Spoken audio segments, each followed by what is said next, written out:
Hello student, welcome to step up academy. तो इस video में हम देखने वाले हैं सिविक्स का चैप्टर नंबर 2 जो कि है फेडरलिज्म। क्योंकि चैप्टर नंबर 1 हम पावर शेयरिंग कंप्लीट कर चुके हैं। देखो, जब हम फेडरलिज्म पढ़ेंगे तो फेडरलिज्म चैप्टर को हम किस तरीके से कनेक्ट करेंगे, पहले पावर शेयरिंग से, क्योंकि वहां से हम समझेंगे कि एक्चुअली फेडरलिज्म होता क्या है।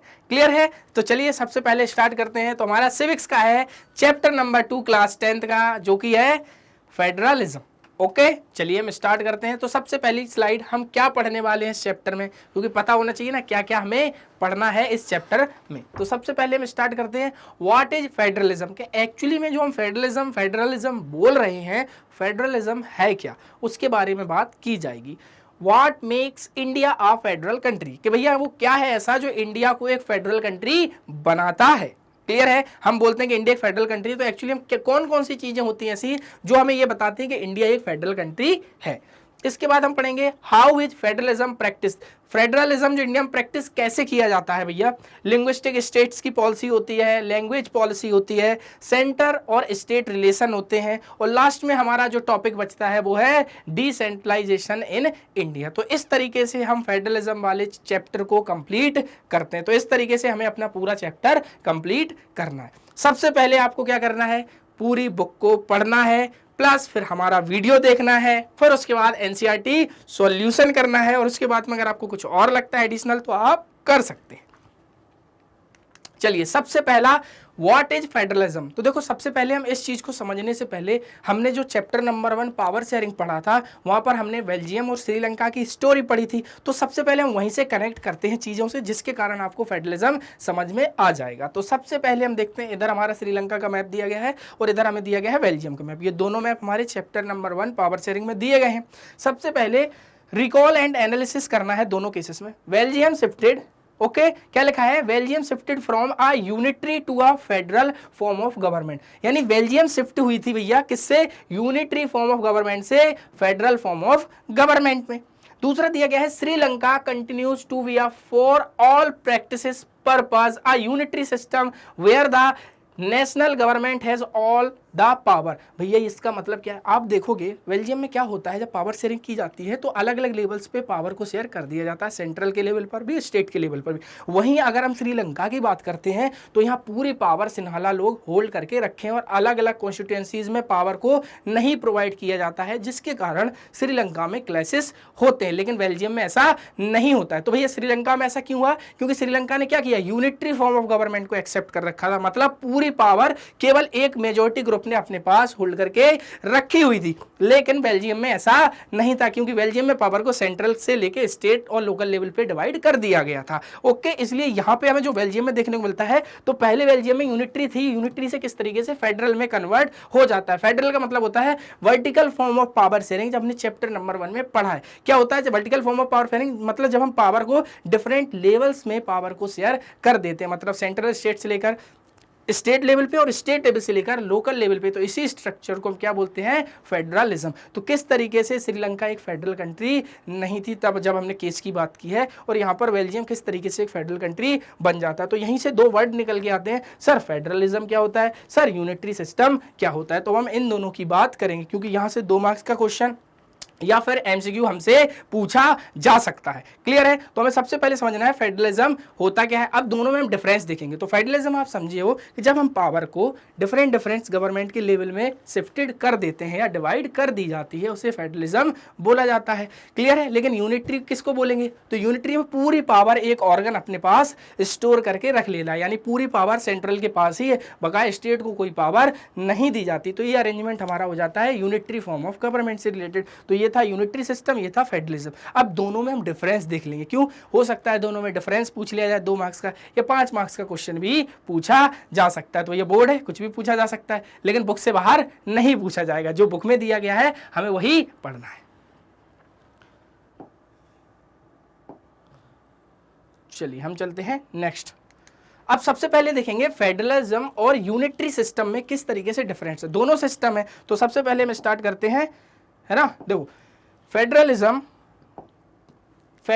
is a system of government in which the power is divided between central authority and various constituent units of the country. मतलब एक पूरी कंट्री के लेवल पे गवर्नमेंट है, ठीक है, ये नेशनल गवर्नमेंट मैंने बोल दिया इसको, ठीक है, सेंट्रल गवर्नमेंट बोल दिया, लेकिन इसके अलावा जो स्टेट की गवर्नमेंट है हमने उसमें भी पावर को डिस्ट्रीब्यूट करके रखा हुआ है, यही अरेंजमेंट फेडरलिज्म बोला जाता है। दूसरा, usually a federation has two level of government, यहाँ पे दो लेवल ऑफ गवर्नमेंट होंगे ही, किसमें, फेडरलिज्म में। किसमें, क्योंकि एक हमने सेंट्रल की बात कर ली और दूसरी हमने स्टेट की बात कर ली, ओके। तो यहाँ पे हमें टू लेवल्स ऑफ गवर्नमेंट देखने को मिलती है, किसमें, फेडरलिज्म में। इसके अलावा one of the government for the entire country, एक गवर्नमेंट पूरी इंटायर कंट्री की होती है, that is usually responsible for a few subject of common national interest. मतलब पूरी कंट्री की जो एक गवर्नमेंट है वो इसलिए पूरी कंट्री गवर्नमेंट है क्योंकि कुछ ऐसे सब्जेक्ट होंगे जो सभी के लिए कॉमन हो, जो उसके अंदर रखे जाएंगे। जैसे मैं आपसे भी बात कर लूं बैंकिंग की,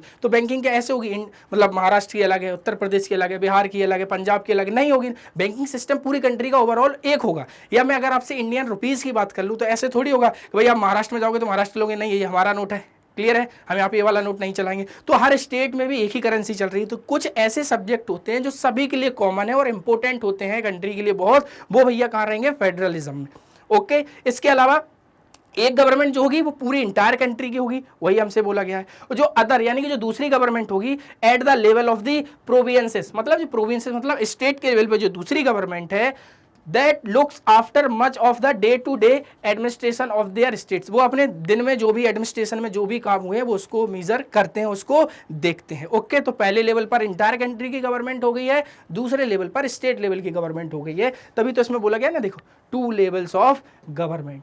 किसका फंक्शन है, फेडरलिज्म का। Both these level of government enjoy their power independent of the other, एक दूसरे से भैया अपनी अपनी पावर को इंडिपेंडेंट एंजॉय करते हैं फेडरलिज्म में, चाहे वो सेंटर हो चाहे वो स्टेट हो। तो ये थे फेडरलिज्म के। अब दूसरी तरफ हम बात कर ले यूनिटरी का मतलब क्या था, यूनिटरी से रिलेटेड। तो पहली बात, federation are contrasted with unitary government, मतलब यहाँ जो भी लिखा है इसका अपोजिट चलेगा यहाँ पे, क्लियर है। मतलब जो भी फेडरलिज्म में बोला गया उसका अपोजिट हमें यहाँ पर देखने को मिलेगा, किसमें, यूनिटरी सिस्टम में। Under the unitary system either there is only one level of government or the sub units are subordinate to the central government। सीधी सी बात, यहाँ पे एक ही गवर्नमेंट रहेगी, सेंट्रल की गवर्नमेंट है, और उसी के अंडर में और भी जो गवर्नमेंट्स हैं सारे उसी के अंडर में काम करेंगे। मतलब यही जो है, मतलब यही है, मम्मी पापा आप इनकी बात को नहीं टाल सकते, क्योंकि अगर आपने टाला तो आपके चमाटा मार दे दिया जाएगा, ठीक है। तो यहाँ पे बात की जाती है कि भैया केवल एक ही गवर्नमेंट होगी इंटायर कंट्री की, और वो अपने अपने अलग अलग पार्ट्स में डिवाइड करके अपने regulation, terms and rules and condition के अकॉर्डिंग रन कर रही होगी। लेकिन दूसरी यहाँ पर स्टेट लेवल की गवर्नमेंट की ऐसी कोई बात की ही नहीं जाएगी। यहाँ पे क्लियर लिखा है, there is only one level of government, किसमें, यूनिटरी सिस्टम में। The central government can pass on orders to the provincial of the local government, मतलब सेंट्रल गवर्नमेंट जो लोकल गवर्नमेंट से बोलेगी, जो भी लॉ लेके आएगी, सारी चीजें उन्हें करना पड़ेगा, क्योंकि सारी पावर किसकी है, सारी की सारी पावर है सेंट्रल गवर्नमेंट के ही पास में। स्टेट गवर्नमेंट जैसी कोई चीज यहाँ होती ही नहीं, तभी उसका मतलब है यूनिटरी सिस्टम, मतलब एक ही सिस्टम है इंटायर कंट्री का। यहाँ पे ऐसे आप बात नहीं कर सकते कि हम सेंट्रल भी थे, स्टेट में भी पावर डिवाइड कर दी थी, तो वो था फेडरलिज्म का कंसेप्ट। लेकिन जब हम बात करते हैं किसकी, जब हम बात करेंगे यूनिटरी सिस्टम की, तो सीधी सी बात है एक ही गवर्नमेंट है, दूसरी गवर्नमेंट की कोई भी बात नहीं की जा रही है। यहाँ पर जो भी होगा, ये जो बोलेंगे वही सभी पूरी कंट्री में, इंटायर कंट्री में रूल्स एंड रेगुलेशन को रन किया जाएगा, क्लियर है। अब हमसे कभी भी पूछ लिया जाए फेडरलिज्म से related, what is federalism, what is unitary system, तो हम दोनों को बता सकते हैं, ओके। इतनी बात क्लियर हो गई होगी हमारी। चलो अब आते हैं एक्चुअली में, जब हमने फेडरलिज्म की बात की तो वो कौन से की फीचर हैं जिसके कारण हम किसी कंट्री को फेडरलिज्म बोलेंगे। तो पहले हम उनके की फीचर समझना पड़ेंगे। हमने कह दी हाँ ठीक है फेडरलिज्म, तो फेडरलिज्म के क्या की फीचर होते हैं जिसको हम फेडरलिज्म बोलेंगे, जिस कंट्री को हम फेडरल कंट्री बोलेंगे तो उसके क्या क्या की फीचर होते हैं। मैंने बोल दिया एक वर्ड है फेडरलिज्म। अब भैया क्या क्या होता है उस फेडरलिज्म के अंदर, तो उसके की फीचर हम यहाँ पर पढ़ते हैं। यहाँ से अगर 5 मार्क्स का लॉन्ग पूछ लिया जाए, 3 मार्क्स का पूछ लिया जाए, 2 मार्क्स का पूछ लिया जाए, एमसीक्यू भी पूछ लिया जाए, हमें सब पता होना चाहिए, क्योंकि ज्यादा बड़ा तो चैप्टर हमारा है नहीं, तो उसके लिए हमें सब कुछ पता होना चाहिए। तो की फीचर ऑफ फेडरलिज्म, सबसे पहला फीचर होता है, अभी बताया, 2 और more level of entire of government, मतलब सीधी सी बात भाई साहब, एक सेंट्रल की गवर्नमेंट होगी और एक स्टेट की गवर्नमेंट होगी जो अलग अलग पार्ट्स में इस तरीके से डिवाइडेड है। यही सिस्टम तो हमारा क्या है, फेडरलिज्म। पहला पॉइंट हमें याद हुआ। दूसरा क्या था, different tiers of government governs the same citizens but each tier has its own jurisdiction in specific matters of legalisation, taxation and administration. यहाँ पे भाई दूसरी बात बोली जा रही है कि क्या बोला गया है कि डिफरेंट टायर ऑफ जो भी गवर्नमेंट है। अब इसका मतलब ऐसे समझो, जैसे मान लो आप अपने घर में रहते हो, भैया घर में रहोगे ना, क्योंकि जंगल में रह नहीं सकते, ठीक है। अब घर में आप रहते हो, आपका घर किसी एक स्टेट में, आप उस स्टेट्स के भी सिटीजन हो प्लस साथ में आप उस कंट्री के भी सिटीजन हो। क्लियर हो, क्लियर है। तो फेडरलिज्म में एक ही सिटीजन्स को क्या किया जा रहा है, गवर्न कर रही है सेम सिटीजन्स को, बट ईच टायर का मतलब अलग अलग जो टायर है, सेंट्रल लेवल है और स्टेट लेवल है, दोनों के ओन ज्यूरिडिक्शन होंगे स्पेसिफिक मैटर पे। लीगलाइजेशन क्या है, टैक्सेशन क्या है, एडमिनिस्ट्रेशन क्या है, मतलब ये सिटीजन्स दोनों जगह गवर्न किया जा रहा है दोनों गवर्नमेंट के द्वारा, लेकिन दोनों गवर्नमेंट के अपने अपने जो ज्यूरिडिक्शन वाले एरिया है, चाहे टैक्सेशन वाले हैं चाहे एडमिनिस्ट्रेशन वाले हैं, अलग अलग होंगे। क्लियर है। तो स्टेट की पार्ट होगी वो स्टेट के अंदर आएगा, जो सेंट्रल लेवल पे होगी वो सेंट्रल के अंदर में आएगा। क्लियर है मेरी बात, समझ गए हो कि नहीं। मतलब एक ही पर्सन दो अलग अलग जगह गवर्नमेंट के द्वारा उसको क्या किया जा रहा है, गवर्न किया जा रहा है, बट दोनों के जो काम है वो अलग अलग डिफाइन किए गए हैं कि वो क्या क्या किस किस के अंदर में आएंगे। द ज्यूरिडिक्शन ऑफ, देखो, the jurisdiction of the respective levels of tier of government are specified in the constitution. अब इस सिटीजन्स को जब जो गवर्नमेंट रन कर रही है, मतलब उसके ऊपर जो गवर्न कर रही है, चाहे वो सेंट्रल हो चाहे स्टेट हो, वो किस तरीके से गवर्न कर रही है, उनका ज्यूरिडिक्शन कॉन्स्टिट्यूशन के द्वारा बताया गया है कि इस तरीके से आप उस सिटीजन को गवर्न कर सकती हैं, चाहे सेंट्रल हो चाहे स्टेट हो। So the existence and authority of each tyre of government is continuously guarantee, यानी कॉन्स्टिट्यूशन के द्वारा गारंटी दी गई है कि उस गवर्नमेंट को आपको किस तरीके से गवर्न करना है। वो सेम सिटीजन दोनों जगह का भैया, वो स्टेट का भी है और वो हमारी कंट्री का भी है। The fundamental provision of the constitution can not unilaterally change by one level of government. मान लो किसी चीज में दिक्कत लगती है तो सेंट्रल गवर्नमेंट कहती है हम इसको चेंज कर देते हैं, या फिर स्टेट गवर्नमेंट कहती है हम इसको चेंज कर देते हैं। तो कोई भी चीज आपको अगर चेंज करनी है कॉन्स्टिट्यूशन से रिलेटेड तो आप अकेले चेंज नहीं कर सकते। देखो यहाँ पे लिखा है ना, यूनिलेटरी का मतलब एक सिंगल कोई भी चेंज उसको नहीं कर सकता। तो एक लेवल ऑफ गवर्नमेंट चेंज नहीं कर सकते, दोनों का पार्टिसिपेशन उसमें चाहिए होगा, उसके बाद चीजें चेंज हो सकती है, इतनी आसानी से चेंज नहीं हो सकता है। अब मान लो कोई कॉन्स्टिट्यूशन से रिलेटेड किसी ने कुछ किया, अब आप कहां जाओगे, कोर्ट में जाओगे। तो भैया court have the power to interpret the constitution and the power of different level of government. The highest court act as an umpire if disputed arise between different level of government in the exercise of their respective power. मान लो कभी कभी होता है ना, central और state के बीच में कोई लफड़ा हो जाता है, तो भैया फिर क्या होता है, फिर वहाँ पे आते हैं कोर्ट महाराज। कोर्ट महाराज कहते हैं कि क्या चीज़ सही है क्या चीज़ गलत है, सब चीज़ें लिखी हुई हैं। फिर कोर्ट अपना पार्टिसिपेशन करके उन दोनों चीज़ों को क्या करता है, फिक्स करता है कि क्या चीज़ सही थी क्या चीज़ गलत थी। तो वही बोला गया कि अगर आपने कोई चीज़ चेंज किया और चेंज नहीं किया, मान लो आपने कोई गलती की है, तो फिर कोर्ट आएगा आपको बताएगा क्या गलत था क्या सही था। तो भैया सेंट्रल को भी बताया जाएगा क्या गलत है क्या सही है, और स्टेट को भी बताया जाएगा क्या गलत है और क्या सही है। सोर्स ऑफ रेवेन्यू, अब ये सारी चीजों के बाद है, देखो सेंट्रल गवर्नमेंट को भी रन करने के लिए पैसा चाहिए भैया, क्लियर है कि नहीं, तो स्टेट गवर्नमेंट को चाहिए, तो उनके सोर्स ऑफ जो रेवेन्यू होंगे, मतलब कहां से पैसा आएगा, ईच लेवल ऑफ गवर्नमेंट चाहे सेंट्रल हो चाहे स्टेट हो, are clearly specified to ensure its financial autonomy. उनको भैया क्लियरली स्पेसिफाइड किया गया कि आप कहां कहां से टैक्स कलेक्ट कर सकते हैं, सेंट्रल कहां कहां से टैक्स कलेक्ट कर सकती है, स्टेट कहां कहां से टैक्स कलेक्ट कर सकती है, दोनों के एरिया को प्रॉपर डिफाइन किया गया है। वो सारी चीजें कॉन्स्टिट्यूशन में लिखी गई हैं। अगर कभी कोई भी दिक्कत होती है तो भैया कोर्ट वहां पे खड़ा हुआ है, जो इन लोगों को क्या सिखा देगा, सहूर सिखा देगा कि भैया किसकी गलती थी और किसकी गलती नहीं थी। ओके, इतनी बात क्लियर है। तो की फीचर ऑफ फेडरलिज्म में हमें याद होने चाहिए। अब चलते हैं आगे, और इसके अलावा क्या, द फेडरल सिस्टम दस हैज डुअल ऑब्जेक्ट्स। अब देखो फेडरल सिस्टम के ऑब्जेक्ट क्या होते हैं, हमसे पूछ लिया जाए भैया क्या ऑब्जेक्ट होते हैं, तो ये फेडरलिज्म को क्यों भैया यूज करती कंट्री, तो सबसे पहला ये सेफगार्ड होता है, क्या सेफगार्ड होता है, and promote unity of the country, पूरी कंट्री को जोड़ के रखता है। क्लियर है, कौन, फेडरलिज्म वाले भाई साहब। इसके अलावा accommodate regional diversity, accommodate regional diversity, India में अलग अलग स्टेट्स हैं, अलग अलग कल्चर है, अलग अलग लैंग्वेज है, सभी को आपस में क्या करके रखता है भैया, जोड़ के रखते हैं, अकोमोडेट करते हैं, यानी सभी हमारे कंट्री का ही पार्ट है। ओके तो भैया पहला क्या करता है, जब भी हमसे पूछा जाए डुअल ऑब्जेक्ट्स क्या है किसके, फेडरलिज्म के, तो पहला था टू सेफगार्ड है and promote unity of the country. दूसरा अकोमोडेट रीजनल डाइवर्सिटी को अकोमोडेट करता है। तो ये हमारे दो यहां पर हमें क्या दिए गए, डुअल ऑब्जेक्ट दिए गए। तो जब भी हमसे की फीचर ऑफ फेडरलिज्म पूछा जाए तो ये पॉइंट्स हम उसमें लिख सकते हैं। ओके इतनी सारी बातें अब आपको क्लियर हो गई होंगी, तो अब तो कोई डाउट नहीं बचा होगा आप सभी लोगों का। तो की फीचर से रिलेटेड अगर लॉन्ग क्वेश्चन पूछ लिया जाए तो भी हम लिख सकते हैं, शॉर्ट क्वेश्चन पूछ लिया जाए तो लिख ही सकते हैं।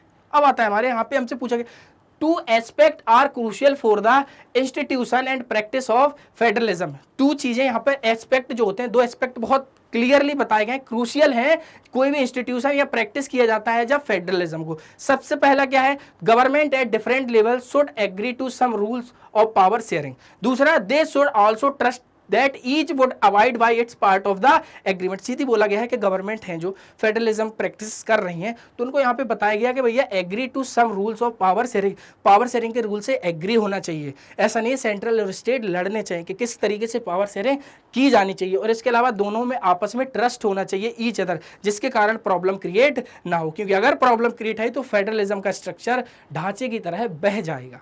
ओके यहाँ पे दिया गया आइडियल फेडरल सिस्टम। अब आइडियल फेडरल सिस्टम का मतलब क्या है, एक आइडियल होता है फेडरल सिस्टम को, एक्चुअली फेडरल सिस्टम होना कैसा चाहिए, तो म्यूचुअल ट्रस्ट होता है जिसमें एग्रीमेंट होते हैं जिसके कारण लोग लिव टुगेदर। एक बात बताओ, म्यूचुअल ट्रस्ट है सेंट्रल और स्टेट के बीच में तभी फेडरलिज्म चल रहा है। इसके अलावा एग्रीमेंट दोनों के अंदर प्रॉपर तरीके से हो रहे हैं। इसके अलावा लिव टुगेदर जिसके कारण दोनों आपस में साथ रह सकते हैं, क्योंकि अगर आपस में क्लैश होते रहे तो कंट्री के अंदर किस तरीके से गवर्नमेंट चलेगी और इतनी सारी प्रॉब्लम क्रिएट होंगी। तो आप मेरी बात को आप बहुत अच्छे से समझ गए होंगे। ओके तो अगर यहाँ से कभी भी क्वेश्चन पूछ लिया जाए तो आप इसका आंसर बहुत आसानी से दे सकते हैं। ओके की फीचर अगर आप पूछ लिए जाए कभी भी तो आप उसको आसानी से बता सकते हो। ओके चलो अब हमारा नेक्स्ट टॉपिक आता है।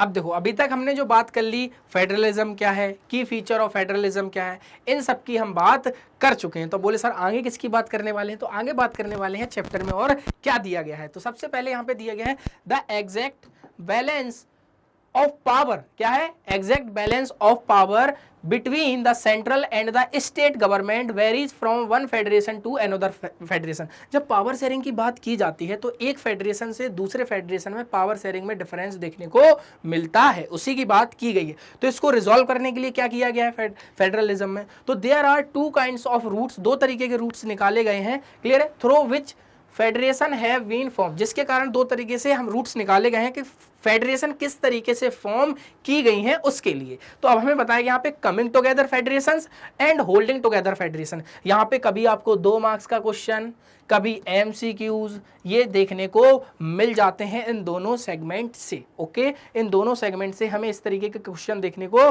मिल जाते हैं, क्लियर है। अब सबसे पहला आता है कमिंग टुगेदर फेडरेशंस क्या होती हैं। देखो कमिंग टुगेदर फेडरेशन का मतलब क्या होता है, मान लो छोटी छोटी फेडरेशन है वो आपस में मिलकर एक बड़ी फेडरेशन बनाएंगी, आपस में मिलकर जब आती हैं छोटी छोटी फेडरेशन जब बड़ी फेडरेशन बनाती हैं उसी को बोलते हैं कमिंग टुगेदर फेडरेशन। और जब बात की जाएगी होल्डिंग टुगेदर फेडरेशन, मतलब एक बड़ा अथॉरिटी है जिसने सभी को होल्ड करके रखा हुआ है, तो वो हो जाती है होल्डिंग टुगेदर फेडरेशन। तो सबसे पहले हम स्टार्ट करते हैं कमिंग टुगेदर फेडरेशन से। पहला involves independent state, independent states involve होते हैं, कमिंग यानी साथ में आते हैं, together on their own to form a bigger unit, आपस में आके एक बहुत बड़ी यूनिट बनाते हैं, so that by pooling sovereignty and retaining identity they can increase their security, और आपस में मिलकर वो अपनी सोवरेनिटी और सिक्योरिटी को इंक्रीज करते हैं, बहुत बड़ी यूनिटी को बनाते हैं। भाई कमिंग टुगेदर मतलब सब साथ में आके मिल रहे हैं और एक बड़ी यूनिट बना रहे हैं। ओके जिसका एग्जांपल दिया गया है USA, Switzerland and Australia. USA का मतलब ये यूनाइटेड स्टेट ऑफ अमेरिका, इसका मतलब क्या है, ये कमिंग टुगेदर फेडरेशन, उसके सारे स्टेट्स आपस में मिलकर एक कंट्री का फॉर्म करते हैं जो है यूनाइटेड स्टेट ऑफ अमेरिका। तो यहाँ से हमसे क्वेश्चन पूछ लिया जाता है इनमें से कौन सा कमिंग टुगेदर फेडरेशन का एग्जाम्पल नहीं है। इसको याद करने का तरीका है यूएसए में ही छुपा है, क्लियर है। यूएसए के ये तीनों लेटर हैं, इन्हीं तीनों लेटर से इन तीनों कंट्री का नाम हम याद करके रख सकते हैं। सबसे पहला यू का मतलब है यूएसए, एस का मतलब है हमारा क्या स्विट्जरलैंड, ओके, और ए का मतलब है ऑस्ट्रेलिया, क्लियर है। तो कमिंग टुगेदर फेडरेशन की जब भी बात की जाएगी तो हमें इन तीनों कंट्री के नाम याद होंगे, मतलब आपस में छोटी यूनिट आकर मिलती हैं और एक बड़ी यूनिट को फॉर्म करती हैं, वही हमारा है coming together federation. All the constituents states usually the have equal power, इसमें जो भी स्टेट्स आपस में आकर मिले उन सभी का इक्वल पावर होती है, कोई ऐसा नहीं कोई छोटी स्टेट है तो उसकी कम पावर, कोई बड़ा, सभी स्टेट्स की इक्वल पावर होती है। Are strong vis the federal government, और आपस में आकर मिलते हैं फेडरल गवर्नमेंट को बनाते हैं, किसको, कमिंग टुगेदर फेडरेशन। ओके, याद रखना कमिंग टुगेदर। दूसरा आता है होल्डिंग टुगेदर। अब बोल सर दोनों में क्या है, तो देखो अभी आपको बताते हैं दोनों में क्या डिफरेंस। तो कमिंग टुगेदर के हमें एग्जांपल याद हो जाएंगे यूएसए से, मतलब यूएसए, एस मतलब स्विट्जरलैंड, ए मतलब ऑस्ट्रेलिया। अब आती है होल्डिंग टुगेदर फेडरेशन। ये क्या होता है, होल्डिंग टुगेदर का मतलब होता है a large country decided to divide its power between the constituents state and the national government. सीधी सी बात, एक बहुत बड़ी कंट्री जो पावर बिटवीन मतलब डिवाइड कर रही है कॉन्स्टिट्यूएंट्स स्टेट के बीच में और नेशनल गवर्नमेंट के बीच में, वो आती है होल्डिंग टुगेदर फेडरेशन। मतलब हमारी कंट्री होल्डिंग टुगेदर फेडरेशन की कैटेगरी में आती है। इसके अलावा India, Spain and Belgium. India, Spain और बेल्जियम, इसको याद करने का तरीका बोलो सर क्या होगा, क्योंकि यहाँ पे India, Spain and Belgium are examples, तो एग्जांपल से रिलेटेड क्वेश्चन पूछ लिया जाएगा भैया इनमें से कौन सा होल्डिंग टुगेदर फेडरेशन का एग्जांपल नहीं है, तो उसको याद कर लो आप। SBI, state bank of India, नहीं भैया स्टेट बैंक ऑफ इंडिया की बात नहीं की जा रही, यहाँ पे बात की जा रही है, इसका मतलब हो जाएगा आपका क्या, स्पेन, बी का मतलब बेल्जियम, आई का मतलब इंडिया। तो इस तरीके से आप याद कर सकते हो, नहीं भूलो, क्योंकि जैसे हमने यहाँ पर याद कर लिया है होल्डिंग टुगेदर की, कमिंग टुगेदर की, यहाँ पर हम होल्डिंग टुगेदर को याद कर ले रहे हैं। आगे दिया गया है the central government tends to be more powerful vis the states. देखो बेटा यहाँ पे क्या था, दोनों इक्वल पावर को शेयर कर रहे हैं, मतलब यहाँ पे सभी का इक्वल पावर है, चाहे स्टेट्स आपस में मिल रहे हैं सभी की इक्वल पावर है, लेकिन आप यहाँ पे देखोगे सेंट्रल गवर्नमेंट के पास थोड़ी ज्यादा पावर होती है स्टेट गवर्नमेंट के कंपेरिजन में। तो वही लिखा है the central government tends to be more powerful vis the states. Very often different constituent units of the federation have unequal power, some units are granted special power। इसके अलावा देखो यहाँ पे कोई ऐसी स्पेशल पावर प्रोवाइड नहीं की गई थी क्योंकि सभी इक्वल है, लेकिन आप यहाँ पे देखोगे सेंट्रल गवर्नमेंट के पास ज्यादा पावर है, स्टेट गवर्नमेंट के पास कम है, प्लस साथ में कुछ आप यहाँ पे देखोगे कुछ स्टेट्स के पास कम पावर है, कुछ के पास ज्यादा है। दूसरी चीज, कुछ स्टेट ऐसे भी यहाँ पे देखने को मिलेंगे, कुछ यूनिट्स ऐसी देखने को मिलेंगे जिनको एडिशनल पावर प्रोवाइड की जाती है, यानी जिनको स्पेशल पावर प्रोवाइड की जाती है। तो इस तरीके से अब हम समझ चुके हैं होल्डिंग टुगेदर और कमिंग टुगेदर। तो कमिंग टुगेदर के एग्जांपल याद करके रखने को आपको, कमिंग टुगेदर फेडरेशंस, और इसके अलावा होल्डिंग टुगेदर फेडरेशंस के आपको एग्जांपल याद करके रखने हैं, प्लस साथ में अगर दोनों में डिफरेंस पूछ लिया जाए तो वो भी हम बता सकते हैं। यहाँ पर इक्वल है सभी, लेकिन यहाँ पर आप देख रहे हो सेंट्रल के पास थोड़ी ज्यादा पावर है, स्टेट के पास कम है, प्लस साथ में आप देखोगे स्टेट्स, कुछ स्टेट्स ऐसे भी यहाँ पे देखने को मिलेंगे जिनको क्या मिलती है, some additional special power provide की जाती है। अब क्लियर हो गया होगा कि किस तरीके से पावर शेयरिंग सेंट्रल और स्टेट के बीच में वेरीज करती है एक फेडरेशन से दूसरे फेडरेशन के बीच में। इन चीजों को खत्म करने के लिए टू काइंड्स ऑफ रूट्स, दो तरीके के रूट्स निकाले गए हैं। Federation have been form, number 1 coming together federation, number 2 holding together federation. तो इस तरीके से दो तरीके के रूट्स निकाले गए हैं जिससे इन सारी प्रॉब्लम को खत्म किया जा सके।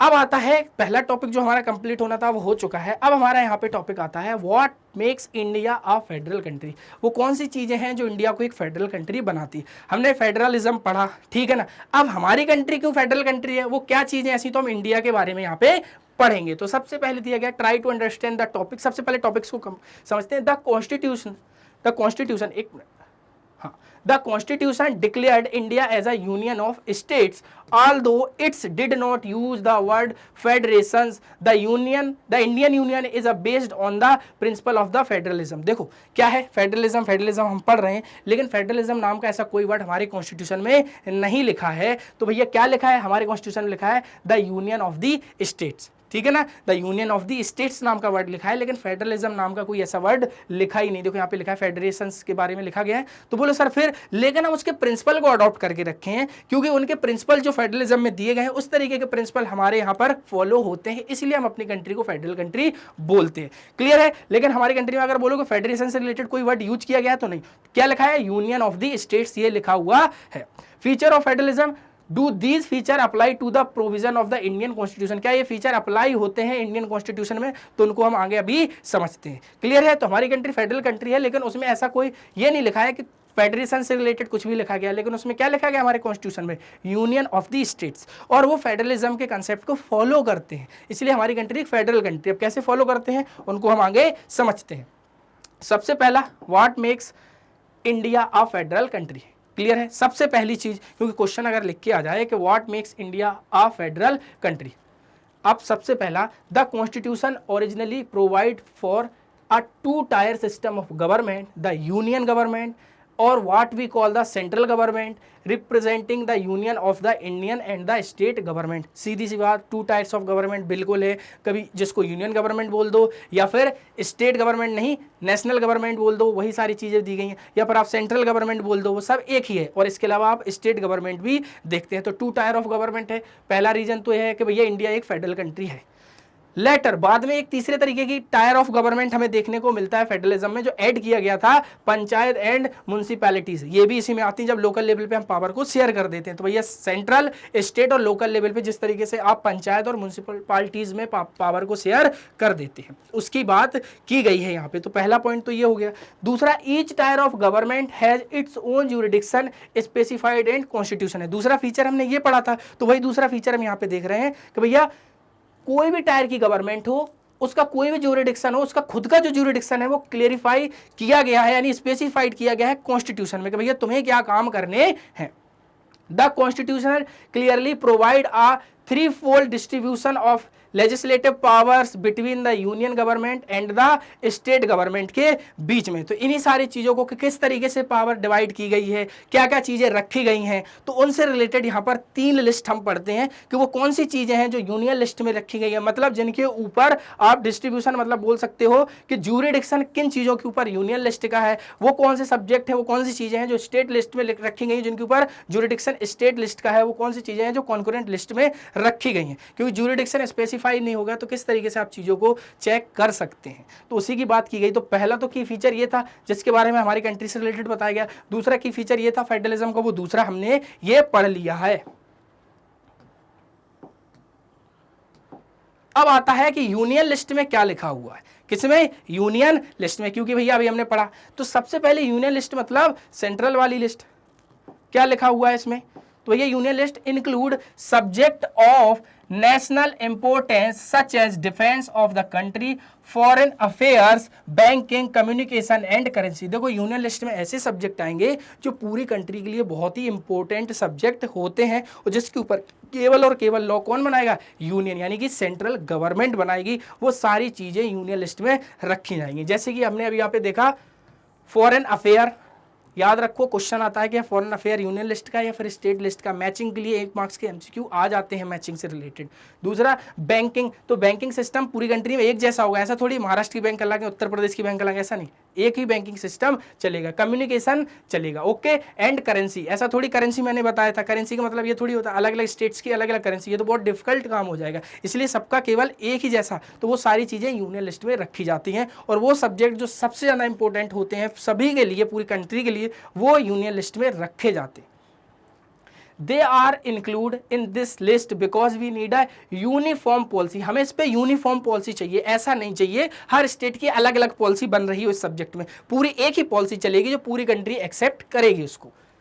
On these matters through out the country, पूरे कंट्री के लिए वो एक ही रहेगी, यूनिफॉर्म क्या रहेगी, उसकी पॉलिसी रहेगी। क्लियर है? The union government alone can make laws relating to the subject mentioned in the union list. तो यहाँ पर केवल आप सेंट्रल गवर्नमेंट ही इसमें जो सब्जेक्ट दिए गए हैं उन पे लॉ बना सकती है, याद रखना, क्योंकि ये यूनियन लिस्ट है यानी सेंट्रल गवर्नमेंट वाली लिस्ट है, सेंट्रल यानी कि इसमें जो भी सब्जेक्ट आएंगे उन सब पे लॉ सेंट्रल गवर्नमेंट ही बनाएगी और वो पूरी कंट्री के लिए बहुत ही इंपॉर्टेंट मैटर होते हैं, वही इसमें रखे जाते हैं। ओके, तो पहला था हमारा यूनियन लिस्ट। दूसरा स्टेट लिस्ट, मतलब जिसमें स्टेट अपने लॉ को बनाएगा, उनकी बात की जाएगी इसमें। तो सबसे पहला contain subject of states and local importance such as police हो गया, है ना, ट्रेड हो गया, इसके अलावा कॉमर्स हो गया, एग्रीकल्चर हो गया एंड इरिगेशन हो गया। देखो पुलिस को समझना कितना आसान है, आप जैसे किसी दूसरे स्टेट में जाओगे तो उस स्टेट की पुलिस अलग है, क्या पूरी कंट्री की पुलिस एक है, बिल्कुल नहीं है, क्योंकि हर स्टेट्स का अलग अलग ज्यूरिडिक्शन है, तो उसके अकॉर्डिंग उस स्टेट की पुलिस सिक्योरिटी की अलग अलग होती है, तो भैया वो अलग अलग, इसलिए पुलिस किस में आ रहा है, स्टेट लिस्ट में। इसके अलावा ट्रेड हो गया, कॉमर्स हो गया, एग्रीकल्चर हो गया और इरिगेशन हो गया, तो ये सभी स्टेट लिस्ट के अंडर में आएंगे, जिसमें सारे लॉ सारी चीजें हैं वो स्टेट लिस्ट बनाएगी। ओके, इसके अलावा the state government alone can make law relating to the subject mentioned in these list. भैया इन लिस्ट में जो भी सब्जेक्ट दिए गए हैं स्टेट लिस्ट में, उस पे भैया कौन, स्टेट गवर्नमेंट अपने लॉ बनाएगी। अब आता है कॉन्करेंट लिस्ट। क्या आता है? Concurrent list. बोलो सर, सेंट्रल गवर्नमेंट ने अपने अपने उस लिस्ट में नाम रखे, उससे रिलेटेड लॉ बना लिए। स्टेट लिस्ट में भी जो जो चीज़ें लिखी गई थी उसमें भैया स्टेट गवर्नमेंट ने अपने लॉ बना लिए। बोले सर ऐसा कोई और मैटर है? तो तीसरा आता है हमारा कॉन्करेंट लिस्ट। मतलब ऐसे सब्जेक्ट या ऐसी चीजें उस लिस्ट में रखी गई हैं जिस पे लॉ दोनों मिलकर बना सकते हैं, सेंट्रल और स्टेट, उसी को लिखते हैं कॉन्करेंट लिस्ट में। किसमें? कॉन्करेंट लिस्ट में। तो include subject of common interest, clear है, subject of common interest to both the union government as well as the state government, such as education हो गया, फॉरेस्ट हो गया, ट्रेड यूनियंस हो गया, मैरिज हो गया, अडॉप्टेशन हो गया और सक्सेशन हो गया। इन सब ऐसे चीजें जिसमें दोनों आपस में मिलकर लॉ बना सकते हैं, वो सब्जेक्ट को हम कॉन्करेंट लिस्ट में रखते हैं। जैसे इसको याद करना कितना आसान, मान लो तुम्हारी शादी हो गई, फिर अडॉप्टेशन हो गया, फिर सक्सेशन हो गया, तीनों आपस में जुड़े हुए हैं, तो तीनों पे लॉ सेंट्रल और स्टेट दोनों मिलकर बना सकते हैं। कॉमन इंटरेस्ट होता है बोथ का, union government as well as the state का। Both the union as well as the state government can make law on the subject mentioned in this list। इस लिस्ट में जो भी सब्जेक्ट दिए गए हैं उसमें दोनों यूनियन आपस में मिलकर लॉ बना सकती हैं। If their law conflict with each other, the law made by the union government will prevail। बोलो सर अब यहाँ से हमें एक चीज नहीं पता चलेगी, देखना कई बार आप पढ़ते हो India is a quasi federal country.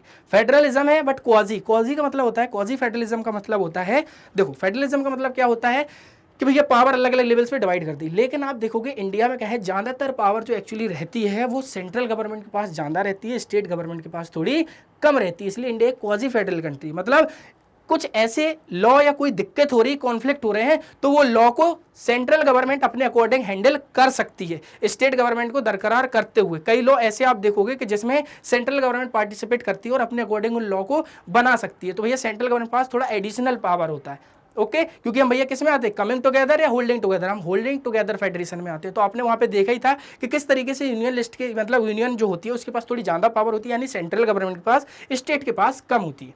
इसलिए आप सुनोगे कि क्वाजी फेडरल कंट्री क्यों बोलते हैं। ओके अब बोला गया, क्वेश्चन आता है यहाँ से, अब आता है आगे, क्या सर कुछ ऐसे भी सब्जेक्ट अभी बचे हुए हैं कि जिसके ऊपर कुछ और तरीके के लॉ बनाए जा सकते हैं? तो याद रखो ये तीन जो हमने लिस्ट पढ़ी हैं, यूनियन लिस्ट, स्टेट लिस्ट और कॉन्करेंट लिस्ट, क्या होता है जब हमारी कंट्री में इतने ज़्यादा कंप्यूटर नहीं थे, आज आप देख रहे हो मुझे कंप्यूटर के माध्यम से, पहले इतनी सारी चीज़ें नहीं थी, तो वो चीज़ें जो कंप्यूटर से रिलेटेड समय के बाद चेंज होकर आई हैं तो उनको एक लिस्ट में और रखते हैं, उनको एक नए सब्जेक्ट में रखते हैं जिसको रेसिडुअरी सब्जेक्ट बोलते हैं। याद रखना, ऑल दो subject which do not fall in any of the list, वो सब्जेक्ट जो इनमें से किसी लिस्ट में नहीं आते हैं, and come up after the constitution was missed, और जब कॉन्स्टिट्यूशन बना उसके बाद कुछ नई चीजें जो निकल के आई हैं, कंप्यूटर आया तो एक नई चीज थी, पहले तो नहीं था, तो उससे रिलेटेड लॉ नहीं बने हुए थे, तो उसको इस लिस्ट में रखा जाता है जिसको हम बोलते हैं रेसिडुअरी सब्जेक्ट। ओके तो इस तरीके का कभी क्वेश्चन लेके पूछा जा सकता है। तो किस में आएंगे, चार ऑप्शन दिए जा सकते हैं, कॉन्करेंट लिस्ट में, स्टेट लिस्ट में, यूनियन लिस्ट में या फिर रेसिडुअरी सब्जेक्ट में। तो इस तरीके से एमसीक्यू हमारा बन सकता है। एग्जाम्पल, कंप्यूटर सॉफ्टवेयर पहले नहीं था, बाद में आया है, क्लियर है, कंप्यूटर सॉफ्टवेयर पहले नहीं था। इसके अलावा only central government can make law on them, केवल यहाँ पर सेंट्रल गवर्नमेंट ही लॉ बना सकती है। देखो इसमें दोनों मिलकर बना रहे हैं, लेकिन अगर कोई आपस में क्लैश होता है तो सेंट्रल गवर्नमेंट अपने अंडर में ले सकती है वो सारी चीजें। और ये जो दिए गए हैं रेसिडुअरी सब्जेक्ट, यहाँ पर केवल और केवल कौन बना सकती है, सेंट्रल गवर्नमेंट। जब आपने ये सभी लिस्ट पढ़ी तो आपको एक चीज समझ में आई, ज्यादातर पावर किसके पास है, सेंट्रल गवर्नमेंट के पास में। अब आता है holding together federation. Holding together federation, देखो, do not give equal power to its constituents units, बिल्कुल सही बात है, क्योंकि होल्डिंग टुगेदर फेडरेशन का एक भैया की फीचर था। दूसरा, all states in the Indian union do not have identical powers, some states enjoy a special status earlier, पहले Jammu and Kashmir had its own constitution, पहले होता था लेकिन अब ऐसा नहीं, 2019 के बाद ये सारी चीजें खत्म हो चुकी थी। Article 371 gives many special power to some of the states, that is north east के जो स्टेट्स आपको देखने को मिलते हैं उसमें आर्टिकल 371 के अकॉर्डिंग उनको एडिशनल पावर प्रोवाइड की जाती। तो भैया इंडिया को एक फेडरल कंट्री बोला जा रहा है, उन सारी चीज़ों को हमने पढ़ा। हमने देखा होल्डिंग टुगेदर फेडरेशन में क्या होता है, डू नॉट इक्वल पावर होती है कॉन्स्टिट्यूएंट्स यूनिट्स में, लेकिन कमिंग टुगेदर में इक्वल पावर होती है। ओके तो कमिंग टुगेदर के एग्जांपल हो जाएंगे यूएसए, क्लियर, यूएसए से रिलेटेड यूएसए, स्विट्जरलैंड और ऑस्ट्रेलिया, और होल्डिंग टुगेदर के क्या हो जाएंगे इंडिया, बेल्जियम और स्पेन। तो एमसीक्यू पूछ ले जाए तो हमें यहां पर पता चल जाएगा। अब हमारा आता है concept of union territory. Union territory का कंसेप्ट एक्चुअली क्या है? तो सबसे पहले units of the Indian union which enjoy very little power, मतलब यूनियन टेरिटरी का मतलब होता है, कंसेप्ट क्या है बोलो सर? यूनियन टेरिटरी तो बोलते सर हम यहाँ पढ़ लेंगे 28 स्टेट्स दिए गए हैं और 8 यूनियन टेरिटरी दिए गए हैं। बोलो सर तो फिर units of the Indian union, जो यूनिट्स होती है इंडियन यूनियन की, which enjoy very little power, जो बहुत कम पावर को एंजॉय करते हैं, these are areas which are too small to be become an independent state but which could not be merged with any of the existing states। सीधी सी बात है, छोटे होते हैं एरिया में बहुत ज्यादा, क्या यूनियन जो हम बात करते हैं यूनियन टेरिटरी की, और बिकम इंडिपेंडेंट स्टेट्स, ठीक है, इंडिपेंडेंट स्टेट बन सकते, but which could not be merge with any of the existing states, जिनको हम किसी और स्टेट के साथ मर्ज नहीं कर सकते, क्योंकि उनके खुद के कुछ होता है, जैसे खुद का क्या कुछ होता है, उनके खुद के पॉलिटिकल कुछ चीज़ें होती हैं, इकोनॉमिकल कुछ होता है, कल्चरल ही कुछ होता है, जिसके कारण उनको यूनिटरी ही हम बना हुआ छोड़ देते हैं। These territories do not have the power of a state, जिनके पास पावर नहीं होती है स्टेट्स की। क्या होता है, हमें क्या लगता है कि इंडिपेंडेंट जो स्टेट्स की जितनी पावर, सुनिए आपको लगा कि जितनी इंडिपेंडेंट स्टेट की पावर तो ये स्टेट बन सकते हैं, बट ये बहुत छोटे होते हैं, इसलिए इनको हम इंडिपेंडेंट स्टेट्स होने के साथ, जैसे इंडिपेंडेंट स्टेट्स होता है तो बोलोगे आप इनको इंडिपेंडेंट स्टेट बना सकते, नहीं बना सकते, क्योंकि एरिया बहुत छोटा होता है। इसके अलावा the central government has special power in running these area, तो सेंट्रल गवर्नमेंट के पास पावर होती है इन एरियाज में, एडमिनिस्ट्रेशन से, सारी पावर से रिलेटेड सेंट्रल गवर्नमेंट यहाँ पे लॉ सारी चीज़ों को देखता है। क्लियर है? चंडीगढ़ हो गया, लक्षद्वीप हो गया एंड दिल्ली हो गया, तो यहाँ पर आप ये सारी चीजें देख सकते हो। तो यहाँ पे पूरी पावर किसकी होती है? सेंट्रल गवर्नमेंट की। तो यूनियन टेरिटरी क्या होते हैं? बहुत छोटे एरिया होते हैं, क्लियर है, बहुत कम पावर जिनको प्रोवाइड की गई है, और एरिया में इतने छोटे हैं जिन्हें हम इंडिपेंडेंट स्टेट्स भी नहीं बना सकते हैं और किसी और स्टेट्स के साथ मर्ज भी नहीं कर सकते, क्योंकि पॉलिटिकली, इकोनॉमिकली या कल्चरली वहाँ पर कुछ ना कुछ ऐसा होता है जिसको किसी और स्टेट के साथ मर्ज कर पाना पॉसिबल नहीं होता है। तो भैया अभी तक हमने यहाँ पर ये सारी बातें की। अब बोलो सर क्या आता है? तो फोर्थ फीचर हम पढ़ रहे हैं, the fundamental provision of the constitution can not be unilaterally change by one level of government. हम किसको पढ़ रहे हैं अभी? इंडिया एक फेडरल कंट्री क्यों है? Why India is a federal country, तो उसी के बारे में बात की जा रही है, तो उसी रिलेटेड पढ़ रहे हैं। तो फोर्थ पॉइंट हम पढ़ रहे हैं यहाँ पे, द फंडामेंटल प्रोविजन, कोई भी अगर फंडामेंटल प्रोविजन या कॉन्स्टिट्यूशन से रिलेटेड हम चेंज करना चाहे तो क्या कोई कर सकता है? नहीं। की फीचर ऑफ फेडरलिज्म में हमने पढ़ा, तभी तो इसको हम पढ़ रहे हैं कि इंडिया एक फेडरल कंट्री क्यों है। तो भैया can not be unilaterally change by one level of government, किसी एक लेवल ऑफ गवर्नमेंट के द्वारा इसको चेंज नहीं किया जा सकता है। ओके, अब जैसे power sharing, basic the structure of the constitution, भाई कॉन्स्टिट्यूशन का बेसिक स्ट्रक्चर है कि पावर शेयरिंग नहीं कर रहे तो फिर सारी चीजें खत्म हो जाती हैं।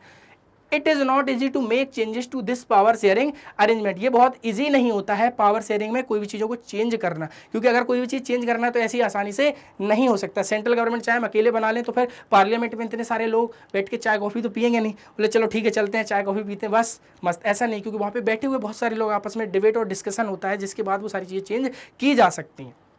The Parliament cannot its own changes their arrangements, Parliament का cannot its own changes this arrangement, इस arrangement का Parliament चाहे तो ऐसे चेंज नहीं किया जा सकता है। Okay, any changes to it has to be first passed by the both the houses of Parliament with at least 2/3 majority। अगर किसी भी चेंज में हमें मतलब किसी से रिलेटेड, कोई सब्जेक्ट से रिलेटेड कोई लॉ बनाना है या कोई चेंज करना है, पार्लियामेंट में गए तो पार्लियामेंट खुद से चेंज नहीं कर सकती है। पार्लियामेंट के अंदर बैठे हुए लोगों में भैया हमें 2/3 मेजोरिटी चाहिए होती है उसको पास कराने के लिए। मतलब मान लो कोई आया उसमें मतलब 100 लोग थे तो 2/3 का मतलब मान लो आप वही 300 लोग मान लो तो 2/3 का रिलेटेड हो जाएगा 200 लोग, है ना। 300 लोग अगर मैंने मान लो 300 लोग थे, 300 लोगों से पास कराना है तो इसका 2/3 का मतलब कितना हो गया?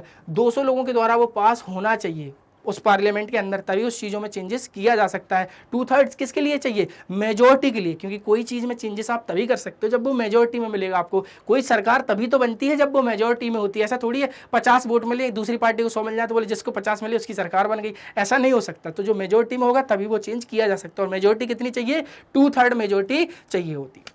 then it has to be ratified by the legislature of at least half of the total states। इसके अलावा लेजिस्लेचर जो भी देखो स्टेट्स की जो पार्लियामेंट होती है उसके भी भैया हमें at least half of the total seats के बारे में हमें पता होना चाहिए, मतलब इतनी सीट्स में उसमें वोटिंग हुई होनी चाहिए, तभी हम चेंज कर सकते हैं, ऐसे ही हम कहीं भी चेंज नहीं कर सकते। इसलिए इंडिया को ये भी एक पॉइंट फेडरल कंट्री बनाता है।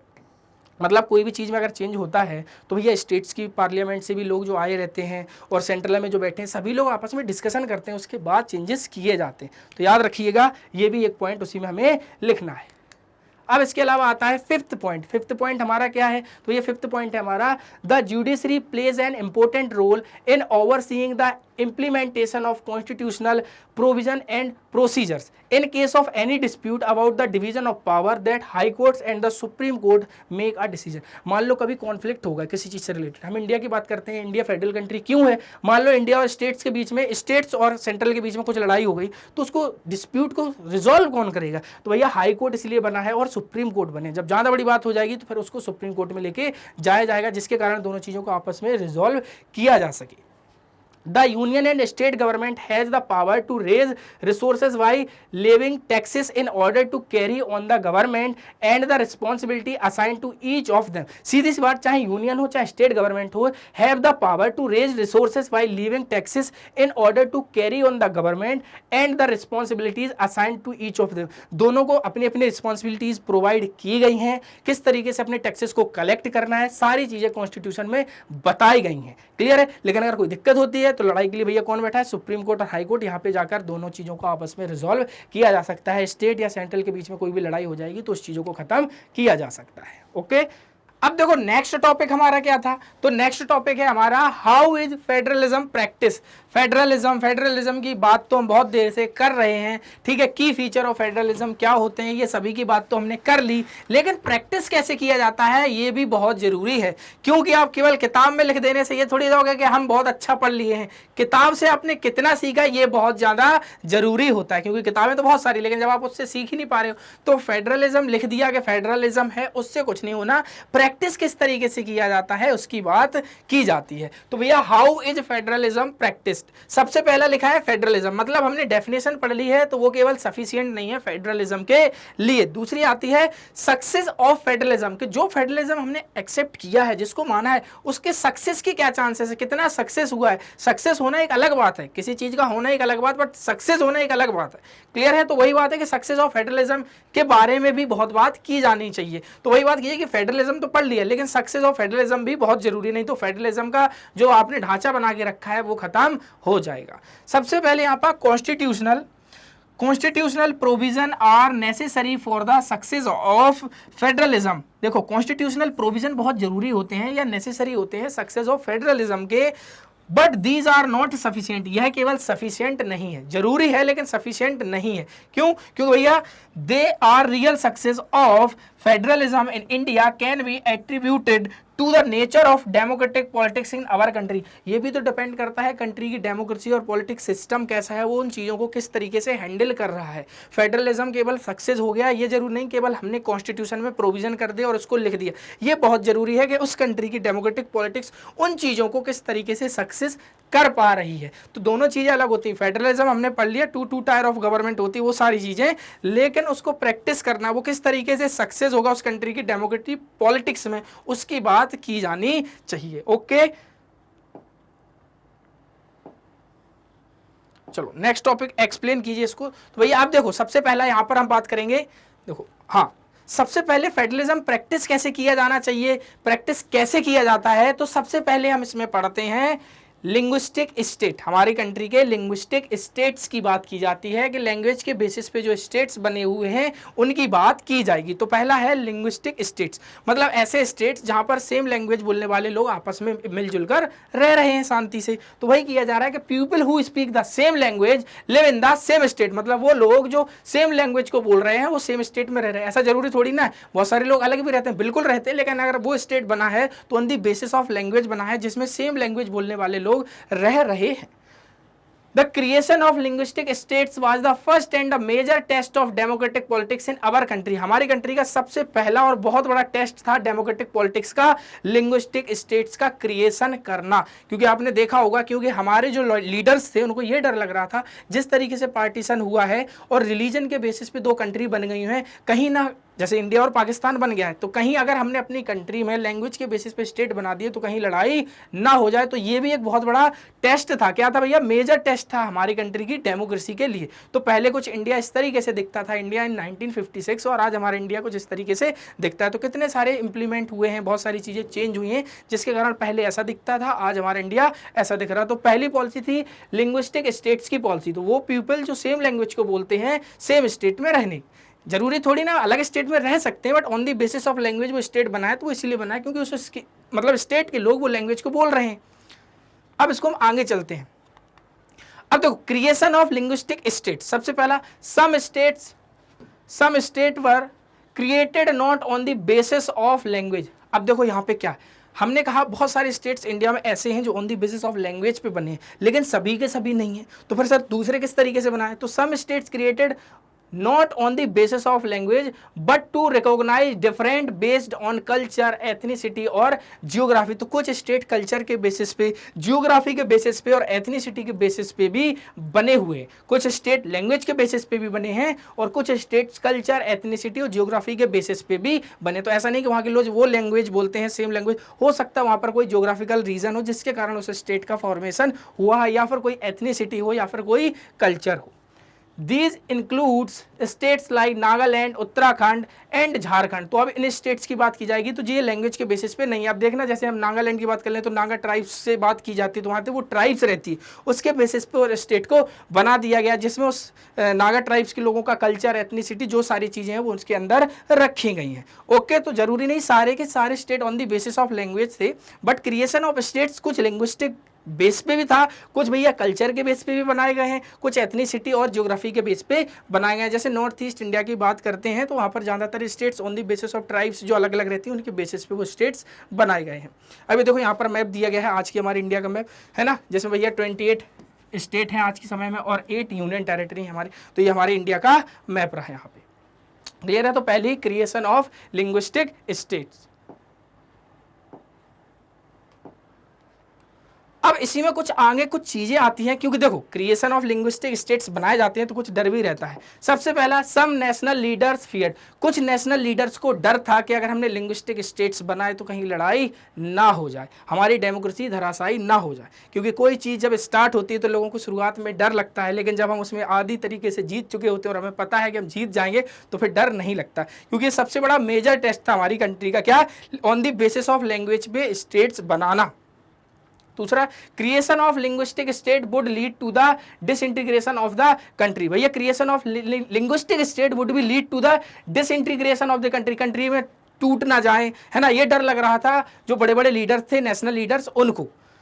The central government resist linguistic state for some times, तो सेंट्रल गवर्नमेंट भी भाई रेसिस्ट करती है किसको? लिंग्विस्टिक स्टेट्स को कुछ टाइम के लिए। आउटकम इससे क्या निकलता है? But the experience has shown that the formation of linguistic states has actually made the country more United. अब देखो क्या होता है, लोगों को डर लगता है, लेकिन जब इसका आउटकम अगर हम देखेंगे तो आउटकम क्या निकल के आ रहा है? आउटकम निकल के आ रहा है कि भैया एक्सपीरियंस हैज शो करता है formation of linguistic states has actually made the country more unite, जो कंट्री को मोर यूनाइट बनाते हैं। हमारी कंट्री इंडिया, हमारी कंट्री में भी अलग अलग कल्चर के लोग रहते हैं, अलग अलग लैंग्वेज के लोग रहते हैं, वो सारे मिलकर कंट्री को एक यूनाइट बनाते हैं, आपस में जोड़ते हैं।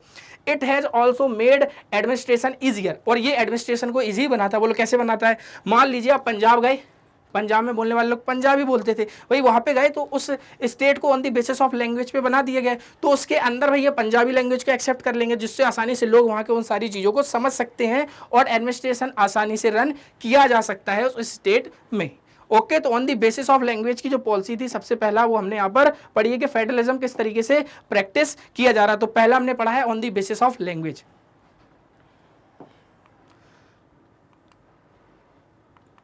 हाँ, अब दूसरा आता है हमारा लैंग्वेज पॉलिसी, है ना। अब देखो लैंग्वेज पॉलिसी क्या आता है? लैंग्वेज पॉलिसी भी हम पढ़ते हैं लिंग्विस्टिक बेसिस पे, और लैंग्वेज पॉलिसी भी थी। लैंग्वेज पॉलिसी का मतलब था कनेक्ट विद द फेडरलिज्म से कैसे कनेक्ट करते हैं, our constitution did not give the status of national language to any language, हमारे कॉन्स्टिट्यूशन ने किसी भी लैंग्वेज को नेशनल लैंग्वेज का दर्जा नहीं दिया है। ध्यान से सुन लो, बहुत सारे लोग आपस में बात करके बोल देते अरे हिंदी ही तो है हमारी ऑफिशियल लैंग्वेज, ऐसा बोल देते। ऑफिशियल लैंग्वेज हिंदी है लेकिन नेशनल लैंग्वेज हमारी कंट्री की कोई भी नहीं है। क्लियर है, कोई भी नहीं है। क्यों नहीं बनाएगी, उसका एक रीजन है भैया। अगर मान लीजिए हिंदी को ऑफिशियल लैंग्वेज नेशनल लैंग्वेज बना दिया जाता तो वो स्टेट जिन्हें हिंदी नहीं आती समझ में, जो नहीं पढ़ सकते, उन सारी चीज़ों को नहीं सीख सकते, तो उनके लिए क्या होगा, जबरदस्ती उनके ऊपर इम्पोज किया जाएगा, जिसके कारण हमारे जो बड़े ग्रेट लीडर्स थे उन्होंने इन सारी चीज़ों को दूर हटाते हुए क्या किसी भी लैंग्वेज को नेशनल लैंग्वेज नहीं बनाया। ऑफिशियल लैंग्वेज की बात की जाती है हिंदी एंड इंग्लिश की, मतलब जो गवर्नमेंट ऑफिस के वर्क होंगे वो हिंदी और इंग्लिश में किए जाएंगे। ओके, तो किसी भी स्टेट के ऊपर जबरदस्ती इंपोज नहीं की जा रही हिंदी। अगर उनको अच्छा लगता है तो उसको एक्सेप्ट कर सकते हैं, नहीं भी कोई दिक्कत नहीं है। समझ गए हो कि नहीं? तो यही बोला गया है कि our constitution did not give the status of national language to any one language, मतलब हमारी कंट्री की कोई नेशनल लैंग्वेज नहीं है। अगर कभी भी आ जाए इससे रिलेटेड कोई एमसीक्यू में तो हम बोलेंगे हाँ सर सही तो बोल रहे हैं, हिंदी होगी। ध्यान रखना है, बिल्कुल सही बात है कि हमारी कंट्री की कोई भी नेशनल लैंग्वेज नहीं है। तो फिर यहाँ पे सर हिंदी और अवर नेशनल लैंग्वेज ये क्या कंफ्यूजन है सर? तो देखो, Hindi was identified as the official language, official language को, हिंदी को एक ऑफिशियल लैंग्वेज आइडेंटिफाई किया गया। ऑफिशियल लैंग्वेज मतलब ऑफिस के वर्क जिस लैंग्वेज में किए जाएंगे, ऑफिशियल लैंग्वेज। बिसाइड हिंदी इसके अलावा 21 और लैंग्वेज हैं recognise as schedule language by the constitution. तो कॉन्स्टिट्यूशन टोटल कितनी लैंग्वेज के बारे में दिया गया है? 22 लैंग्वेज। याद रख लो अगर क्वेश्चन हमसे पूछ लिया जाए, 21 ये अदर्स और एक हमारी हो गई है Hindi. Candidates in an examination conduct for the central government position may opt to take the examination in any of these language। सीधी सी बात, अगर सेंट्रल गवर्नमेंट का कोई भी एग्जाम होता है और कोई भी किसी भी स्टेट से आने वाला कैंडिडेट उसमें पार्टिसिपेट कर रहा है तो ये 22 लैंग्वेज दी गई हैं, इनमें से उसको जो लैंग्वेज आती है उसके अकॉर्डिंग वो अपने एग्जाम को दे सकता है। ओके, तो देखो आप देख रहे हो सेंट्रल गवर्नमेंट ने किस तरीके से चीज़ों को इजी करके रखा है। आप जिस लैंग्वेज से आ रहे हो, मान लो आपको इंग्लिश नहीं आती, आपको कोई नहीं आती, आपको आपकी लैंग्वेज आती ना, उस लैंग्वेज में अपना पेपर दे सकते हो अगर सेंट्रल गवर्नमेंट में कोई भी वैकेंसी निकलती है। States to have their own official language, और स्टेट्स की उनकी खुद की ओन ऑफिशियल लैंग्वेज है। समझे, स्टेट्स की खुद की ओन ऑफिशियल लैंग्वेज है।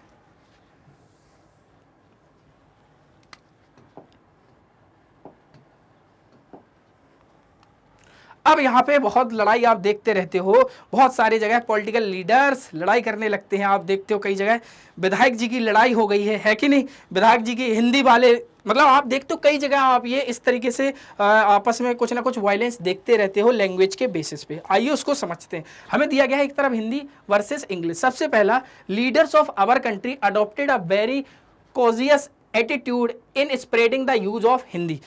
According to the Constitution, the use of English for official purpose was to stop in 1965। क्या हुआ है, हमारा भैया जब कंट्री इंडिपेंडेंट हुआ तो भैया वहाँ पे बोला गया कि ऑफिशियल लैंग्वेज के लिए हम इंग्लिश को रख रहे हैं और हिंदी को भी रख रहे हैं, और इंग्लिश को उसके बाद में हम डिसकंटिन्यू करेंगे, हिंदी को चलाएंगे। क्लियर है? तो भैया बोला गया कि भैया 1965 में इंग्लिश को बंद किया जाना था एज अ ऑफिशियल लैंग्वेज, तो काम किस में किया जाना था? हिंदी में। लेकिन फिर उसको बंद नहीं किया जाता। क्यों? 1965 में अगर इंग्लिश को बंद किया जाता तो वो जो नॉन हिंदी स्पीकर स्टेट्स हैं जहाँ पे हिंदी नहीं बोली जाती उनको तो प्रॉब्लम होती। इसीलिए गवर्नमेंट ने आज भी आप देखते हो कि क्या है भैया, इंग्लिश को ऑफिशियल लैंग्वेज का दर्जा दिया गया है, क्योंकि बहुत से वो स्टेट्स जिन्हें हिंदी नहीं आती है, जो हिंदी नहीं बोलते हैं, वहाँ पर English as a official language अपना काम करती है। तो इसीलिए इसको हटाया जाना था। इसलिए देखो, many non Hindi speaking states demanded that the use of English continue, उन्होंने डिमांड की कि इंग्लिश का यूज कंटिन्यू किया जाना चाहिए। इन तमिलनाडु दिस मूवमेंट टू का वायलेंस फॉर्म, तमिलनाडु में ये मूवमेंट बहुत वायलेंस फॉर्म ले लेता है। आज भी आप देखते हो साउथ के बहुत सारे स्टेट्स में इसके कारण खींचातानी होती है कि हिंदी को हम कैसे एक्सेप्ट करें।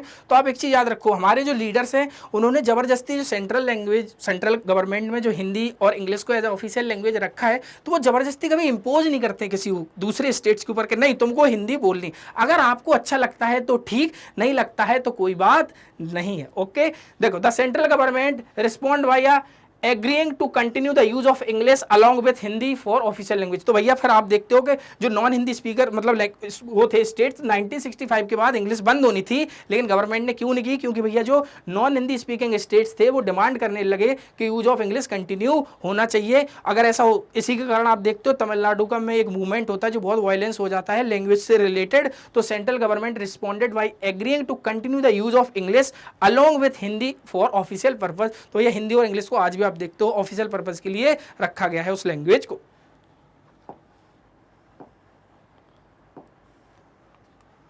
अब देखो यहां पे दिया गया हमें अकोमोडेट प्रमोशन ऑफ हिंदी। अब देखना यहां पर आप बोलोगे अकोमोडेट प्रमोशन ऑफ हिंदी का मतलब है, सीधी सी बात है, मैं आपसे एक बात बोलूं, मान लीजिए कोई भी एक कंपनी है वो अपना सामान बेचना चाहती है, भाई आपके सामने उसका ऐड आएगा टीवी के सामने, जैसे आप रोज सुबह टीवी देखते हो, रोज सुबह नहीं मतलब स्कूल से आने के बाद ज़्यादातर या इवनिंग में आप कभी देख रहे हो पेरेंट्स के साथ बैठे हो तो बहुत सारे ऐड आते हैं उस टीवी के ऊपर। बट उन बहुत सारे एड्स क्यों आते हैं भैया? भाई आपको एड्स दिखाए जा रहे हैं, आपको पसंद आती चीज़ें तो आप खरीदे, नहीं खरीदना है तो नहीं खरीदे। तो सेंट्रल गवर्नमेंट भी भैया क्या कर रही है, उसको प्रमोशन कर रही है हिंदी का। वो ये नहीं कहती सेंट्रल गवर्नमेंट कि आप जबरदस्ती अपने स्टेट्स में हिंदी को इम्पोज करें, अगर आपको अच्छा लगता है तो ठीक, नहीं लगता है तो कोई बात नहीं है, समझे आपके? नहीं, सेंट्रल गवर्नमेंट उसका प्रमोशन भले करती है हिंदी का, हिंदी, लेकिन वो स्टेट गवर्नमेंट के ऊपर है। अगर उसको अपने कंट्री मतलब अपने स्टेट्स में उसको एडजस्ट करना चाहती है कि भैया नहीं हम इसको एक्सेप्ट करते हैं तो ठीक है, नहीं करना चाहिए तो कोई बात नहीं है, लेकिन सेंट्रल गवर्नमेंट उसका प्रमोशन करती है। मान लो कोई चीज़ अच्छी अगर मार्केट में बेचना है तो उसका प्रमोशन तो करना है, जिसको पसंद है वो अपने यहाँ यूज करने के लिए खरीद ले, नहीं है तो कोई बात नहीं।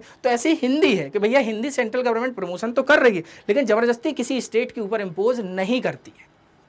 Promotion of Hindi continue to be the official policy of the government of India. तो गवर्नमेंट ऑफ इंडिया की ऑफिशियल पॉलिसी में भैया प्रमोशन ऑफ हिंदी कंटिन्यू आज भी आप देखते हो बहुत सारी जगह, इसके कारण डिबेट हो जाती हैं, लड़ाइयाँ हो जाती हैं, नॉन हिंदी जो स्टेट्स होते हैं उसमें लड़ाई होने लगती है कि हम हिंदी को क्यों एक्सेप्ट करें, तो ये सारी चीज़ चलती हैं। तो ये सेंट्रल अपना प्रमोशन करती है लेकिन जबरदस्ती इंपोज नहीं करे।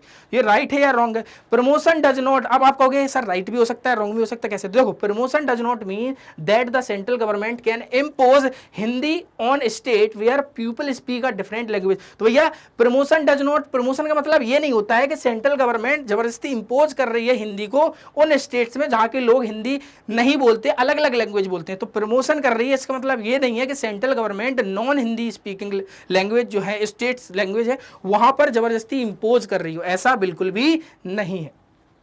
The flexibility shown by Indian political leaders help our country avoid the kind of situation that Sri Lanka find itself in। तो अब देखो यहाँ पे श्रीलंका की बात कर दी गई, पावर शेयरिंग वाला चैप्टर नंबर 1 पढ़ा था कि सिन्हाला लोग किस तरीके से सुपरमेसी दिखाते हैं, तमिल्स की कोई बात नहीं करते, उनके लैंग्वेज को एक्सेप्ट नहीं करते, उनकी कोई भी बात नहीं करते, जिसके कारण लड़ाई होती है। हमारे यहाँ सेंट्रल गवर्नमेंट प्रमोशन कर रही है लेकिन जितनी भी हमारे और कंट्री की लैंग्वेज हैं उन सभी की रिस्पेक्ट भी की जा रही है। सेंट्रल गवर्नमेंट प्रमोशन करती है, किसी स्टेट्स को जबरदस्ती इंपोज नहीं करती कि नहीं आपको हिंदी बोलना, जिसके कारण आज हमारी कंट्री ऐसा हाल नहीं जैसे आपने श्रीलंका में देखा था कि श्रीलंका में किस तरीके से सिन्हाला लोग पूरी पावर होल्ड कर लेते हैं और आपस में बहुत लड़ाई चलती है और फिर एंड में आगे सिविल वॉर होता है जिसके कारण श्रीलंका में बहुत सारा लॉस होता है। ओके, तो ये सारी बातें यहाँ पर हमें बताई गई थी। अब चलते हैं हम यहाँ पे, तीसरा हमारा था, ठीक है कि नहीं? देखो अभी देखो तुमने क्या क्या पढ़ रखा है यहाँ पे। सबसे पहला लैंग्वेज पॉलिसी पढ़ी, क्लियर है। लिंग्विस्टिक स्टेट्स पढ़े, लैंग्वेज जहां सेम लैंग्वेज बोली जाती है वो स्टेट्स पढ़े। फिर इसके अलावा आपने दूसरा कौन सा पढ़ा? आपने पढ़ा यहाँ पे लैंग्वेज पॉलिसी पढ़ाई, दूसरा। तीसरा पॉइंट क्या था? सेंट्रल और स्टेट रिलेशन की बात की जाएगी। तीसरा पॉइंट ये है कि फेडरलिज्म को किस तरीके से प्रैक्टिस किया जाता है। ओके, लिंग्विस्टिक स्टेट्स की बात की जाएगी, लैंग्वेज पॉलिसी की बात की जाएगी, दूसरा पॉइंट। तीसरा पॉइंट है हमारा सेंट्रल और स्टेट रिलेशन की बात की जाएगी, सेंट्रल और स्टेट के बीच में रिलेशन कैसे है। Influence the practice of federalism in country, influence करता है सेंट्रल स्टेट रिलेशन को भी। बिल्कुल देखो, constitutional arrangement for sharing power work in reality depends to large extent on how the ruling parties and leaders follow these arrangements. भैया constitution में arrangement तो किए गए हैं शेयरिंग पावर को लेकर, लेकिन रियलिटी में डिपेंड करता है कि लार्ज एक्सटेंट पे कैसे रूलिंग पार्टीज और लीडर फॉलो कर रहे हैं इस अरेंजमेंट को। पावर शेयरिंग के जो अरेंजमेंट्स किए गए हैं तो रूलिंग पार्टी जो जीत के आ रही है उस पावर शेयरिंग को किस तरीके से यूज कर रही हैं, उन सब की बात यहाँ पर की जाती है। अब यहाँ पे दिया गया centre state relation and federalism, तो सेंट्रल और स्टेट के रिलेशन की बात की जा रही है और फेडरलिज्म की बात की जा रही है। तो यहाँ पे बोला गया है before 1990s and after 1990s। बोलो सर ये क्या दिया गया है, before 1990s and after 1990s। Before 1990s के पहले ऐसे चलता था, लात घूंसे चलते थे सेंटर और स्टेट के बीच में, मतलब लड़ाई चलती थी कि सेंटर कभी स्टेट की सुनता ही नहीं था। सेंटर कहता था अपुन ही भगवान है, इसके आगे तुम्हें कुछ नहीं बोलना है। लेकिन 1990s के बाद से आप देखोगे किस तरीके से फिर स्टेट भी बोलने लगते हैं हम भी भगवान हैं, अब तुम भी भगवान नहीं रहोगे, अब तुम हमारे साथ ही रहोगे, ठीक है। तो आप यहां पे देखोगे कि बिफोर 1990 से पहले सेंट्रल की जो पार्टीज होती थी उनका दबदबा रहता था पूरी कंट्री के ऊपर, तो वो किसी भी रीजनल पार्टी या स्टेट पार्टी की कोई बात सुनते ही नहीं थे। आप एक पिक्चर देखोगे इस बुक में कि जिस तरीके से इंदिरा गांधी जी खड़ी हैं और उसके शायद मिनिस्टर कोई खड़े हैं, वो चमचे से एक तरीके से दलिया लेके स्टेट्स के लोग खड़े हैं कटोरा लेके और उनको परसते जा रहे हैं। इसका मतलब क्या था, वो जिसको जितनी पावर दे उसी हिसाब से उन्हें काम करना था। कब, बिफोर 1990s के पहले। लेकिन जब आप देखोगे आफ्टर 1990s के बाद तो किस तरीके से रीजनल पार्टी भी मौज काटने लगती हैं और सेंट्रल को अपनी पता चलती है अगर हमने रीजनल पार्टीज की नहीं सुनी तो हम सेंट्रल में गवर्नमेंट कभी बना ही नहीं पाएंगे, क्योंकि उस टाइम के बाद से सिनेरियो चेंज हो जाता है पॉलिटिक्स में। ओके, तो सबसे पहले हम बात करते हैं बिफोर 1990s क्या था। The same party ruled both at the centre and in most of the states. आप देखोगे कि जो सेम रूलिंग पार्टी होती थी सेंटर में, बहुत सारे स्टेट्स में भी उसी की गवर्नमेंट होती थी। This means that the state governments did not exercise their rights as autonomous federal units, जिसके कारण स्टेट गवर्नमेंट के पास जो फेडरल ऑटोनॉमस यूनिट्स होती थी उसकी खुद के जो राइट्स होते थे स्टेट गवर्नमेंट के पास, वो कभी यूज नहीं कर पाते थे। क्यों? क्योंकि यहां पर भी वही बैठे हैं जो यहाँ पे बैठे, समझ रहे हो कि नहीं। यहाँ पे बैठा अगर खरमूजा 1 तो उसी का छोटा भाई है खरमूजा 2 जो यहाँ पे बैठा हुआ है, तो बात वो उसी की सुनेगा। तो जो सेंट्रल की बात होती थी वही की जाएंगी, बकाया स्टेट्स अपनी तरफ से कोई भी ऐसी चीजें नहीं कर सकता था क्योंकि सारे हाथ सेंट्रल ने पकड़ के रखे हुए थे। The central government would often misuse the constitution to dismiss the state government that were controlled by rival parties। आप देखोगे किस तरीके से सेंट्रल गवर्नमेंट कॉन्स्टिट्यूशन का मिसयूज करके अपने फायदे के लिए काम करता था और दूसरी पार्टियों को हानि पहुंचती थी, जिसके कारण, समझ गए। तो राइवलरी पार्टी जो दूसरी पार्टी होती थी उन्हें नुकसान पहुंचता था। क्यों? जिसकी सेंटर में पावर, उसने कॉन्स्टिट्यूशन में थोड़ा चेंज किया, देखो है लिखा है ना, मिसयूज द कॉन्स्टिट्यूशन, मतलब कॉन्स्टिट्यूशन का मिसयूज किया और अपनी पावर से दूसरी पार्टियों को दबा दिया। ये चलता था बिफोर 1990s। और क्या होता था, this undermined the spirit of federalism, जिसके कारण फेडरलिज्म की जो एक्चुअली स्पिरिट होती है, भाई फेडरलिज्म का मतलब क्या है, लेवल में पावर को शेयर कर दो, सेंट्रल से स्टेट, स्टेट से फिर लोकल लेवल पे चली जाए, है ना। लेकिन यहाँ पर तो ऐसा हो ही नहीं रहा है क्योंकि पूरी पावर सेंट्रली लेके रख रहा है, तो फेडरलिज्म तो यहाँ पे दबा हुआ है, उसकी भैया क्या है, स्पिरिट को भैया दबा के रखा गया है, अंडरमाइंस करके रखा गया। लेकिन अब आप देखोगे यहाँ पर आफ्टर 1990s क्या होता है, तो आफ्टर 1990s, तो ये बिफोर 1990s की बात कर लिया। अगर कभी क्वेश्चन आ जाए सेंट्रल स्टेट रिलेशन क्या थे पहले before 1990s and after 1990s, तो बिफोर 1990s ये थे, आफ्टर 1990s क्या चेंजेस होते हैं। This period saw the rise of regional political parties in many state of the country. आप देखोगे यहाँ पर कुछ रीजनल पार्टीज भी अब उभर के आने लगी थी, है ना। This was also the beginning of the era of coalition government at the central। पहले क्या होता था भैया, सेंटर पे एक ही पार्टी क्या बना लेती थी, अपनी सरकार बना लेती थी। लेकिन बाद में पता चल रहा है कि उसको इतने वोट ही नहीं मिले। मान लो आप कि 500 के आसपास सीट्स थी सेंटर में, है ना, तो भैया जीतने के लिए आपको 51% तो चाहिए, यानी कि 251 तो चाहिए कम से कम। पता चल रहा है कि सेंटर में पहले जो पार्टी हुआ करती थी 1990s में, उनको 270 के आसपास सीट मिल जाती थी और वो अपनी गवर्नमेंट बना लेती थी, यहाँ तो मौज काट रही। लेकिन ये सिनेरियो आफ्टर 1990s के बाद उन्हें पता चल रहा है कि उन्हें सीट मिल रही है 180। अब गवर्नमेंट बनाने के लिए 251 चाहिए क्योंकि ये मेजॉरिटी सीट है। तो भैया इसके लिए क्या करती थी, और जो रीजनल पार्टीज आई हैं उनको कुछ सीट्स जो मिली हुई हैं ये उनके साथ जुड़ के गवर्नमेंट को फॉर्म करते थे। तो जब हम इलेक्शन के बाद कोई एक पार्टी अपने पूरे बहुमत को कंप्लीट करने के लिए दूसरे पार्टियों का भी सपोर्ट लेती है तो उस गवर्नमेंट को हम कोलिएशन गवर्नमेंट कहते हैं। मतलब फिर उसकी गवर्नमेंट पूर्ण बहुमत में नहीं थी, उसके जो घुटने टिके हुए हैं, मतलब वो जिस चेयर पे बैठा हुआ है उस चेयर में और भी लोगों का पार्टिसिपेशन है। तो कोलिएशन का मतलब होता है ऐसी गवर्नमेंट जो दूसरी और पार्टीज को आपस में ऐड करके फिर बना रही है मेजोरिटी वाली गवर्नमेंट, लेकिन पूरा उसका राइट्स नहीं होता, और भी जो पार्टीज उसमें आके ऐड हुई होती हैं उनका भी उसमें राइट होता है। तो वही बात की जा रही है कि पहले तो यहाँ कोलिएशन गवर्नमेंट की बात नहीं की जाती क्योंकि यहाँ पे जो सेंटर में मेजॉरिटी था बहुत सारे स्टेट्स में भी वही था, तो यहाँ पे तो ऐसा कुछ सिनेरियो नहीं था। लेकिन आफ्टर 1990s के बाद आप देख रहे हो कि किस तरीके से सेंट्रल गवर्नमेंट भी अपने घुटनों पे आ गई है और भैया कोलिएशन गवर्नमेंट की कैटेगरी में आ चुकी है, क्योंकि यहाँ से कुछ रीजनल पॉलिटिकल पार्टीज से भी उन्हें सपोर्ट चाहिए था जीतने के लिए। Since no single party got a clear majority, कोई सी भी सिंगल पार्टी को क्लियर मेजोरिटी नहीं मिल रही है in the Lok Sabha, the major national parties had to enter into an alliance with many parties include several regional parties to form a government at the center। तो एक बड़ी पार्टी जो थी, जैसे मान लो इंडियन नेशनल कांग्रेस है, सुनना, अब मान लीजिए कि बिफोर 1990s के पहले इनकी गवर्नमेंट थी, लेकिन आफ्टर 1990s के बाद आप देख सकते हो कि किस तरीके से इनको भी कोलिएशन गवर्नमेंट में भैया और भी लोगों का सपोर्ट चाहिए होता था। तो कोई एक सिंगल पार्टी मेजोरिटी में नहीं रहती थी, उसको जो रीजनल पार्टीज और जिनको कुछ सीट्स मिली हुई हैं उनसे आपस में आके सीट्स का कोलैबोरेशन करना पड़ता था, तो जो गवर्नमेंट बनती थी वो कोलिएशन गवर्नमेंट होती थी। तो देख रहा हो यहाँ पे पहले किसी एक पार्टी का दबदबा था, लेकिन समय ने वो सारी चीज़ों को चेंज कर दिया है। तो हमें देखना चाहिए कि किस तरीके से समय ने अपना गेम खेला। तो भैया हमें समय का बिल्कुल ध्यान रखना चाहिए, क्योंकि समय आपका भी बदलेगा एक दिन जब आप पढ़ोगे जरूर। यहां बोला गया this lead to a new culture of power sharing and respect for the autonomous of states government.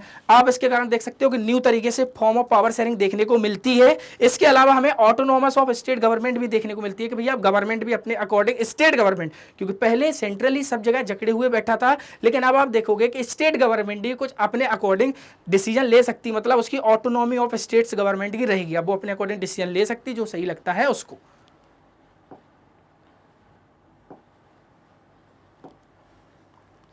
अब देखते हैं जो हमारा नेक्स्ट टॉपिक आता है, इसको बोलते हैं डिसेंट्रलाइजेशन ऑफ इंडिया। बोलो सर ये क्या, ये हमारे चैप्टर का लास्ट टॉपिक रहता है, डिसेंट्रलाइजेशन ऑफ इंडिया। देखो डिसेंट्रलाइजेशन ऑफ इंडिया का मतलब सिंपल सा ये है, फेडरलिज्म में हमने बात की जहाँ पे 2 और more than 2 tyre of government होगी उसको फेडरलिज्म हम बोलेंगे, क्लियर है, सेंट्रल हो और स्टेट हो। लेकिन जब आप देखोगे डिसेंट्रलाइजेशन का मतलब होता है जब हम सेंट्रल से पावर हमने स्टेट को दी, लेकिन हम स्टेट से भी पापड़ नहीं पावर लेके लोकल लेवल को दे देते हैं, पापड़ तो आपने खा लिए होंगे, लोकल लेवल को दे देते हैं, तो उसको बोलते हैं डिसेंट्रलाइजेशन हमारी कंट्री में। क्योंकि हमने भैया कैसे किया, तो देखो 2 और more than 2 tyre of government federalism system तो था ही, था कि नहीं था, लेकिन federal power sharing in India needs another tyre of government. India में फेडरल पावर शेयरिंग को एक अनदर टायर ऑफ गवर्नमेंट भी चाहिए, तो भैया blow that of the state government, clear है, जो स्टेट गवर्नमेंट के नीचे हो, इसलिए चाहिए था। आप सिंपल सी बात करो, गांव की जो रोज की समस्याएं होती हैं, आप जिस भी गांव में रहते हो या शहर में रहते हो, आपके आसपास का एरिया होगा कुछ ना, क्या उसकी जो प्रॉब्लम है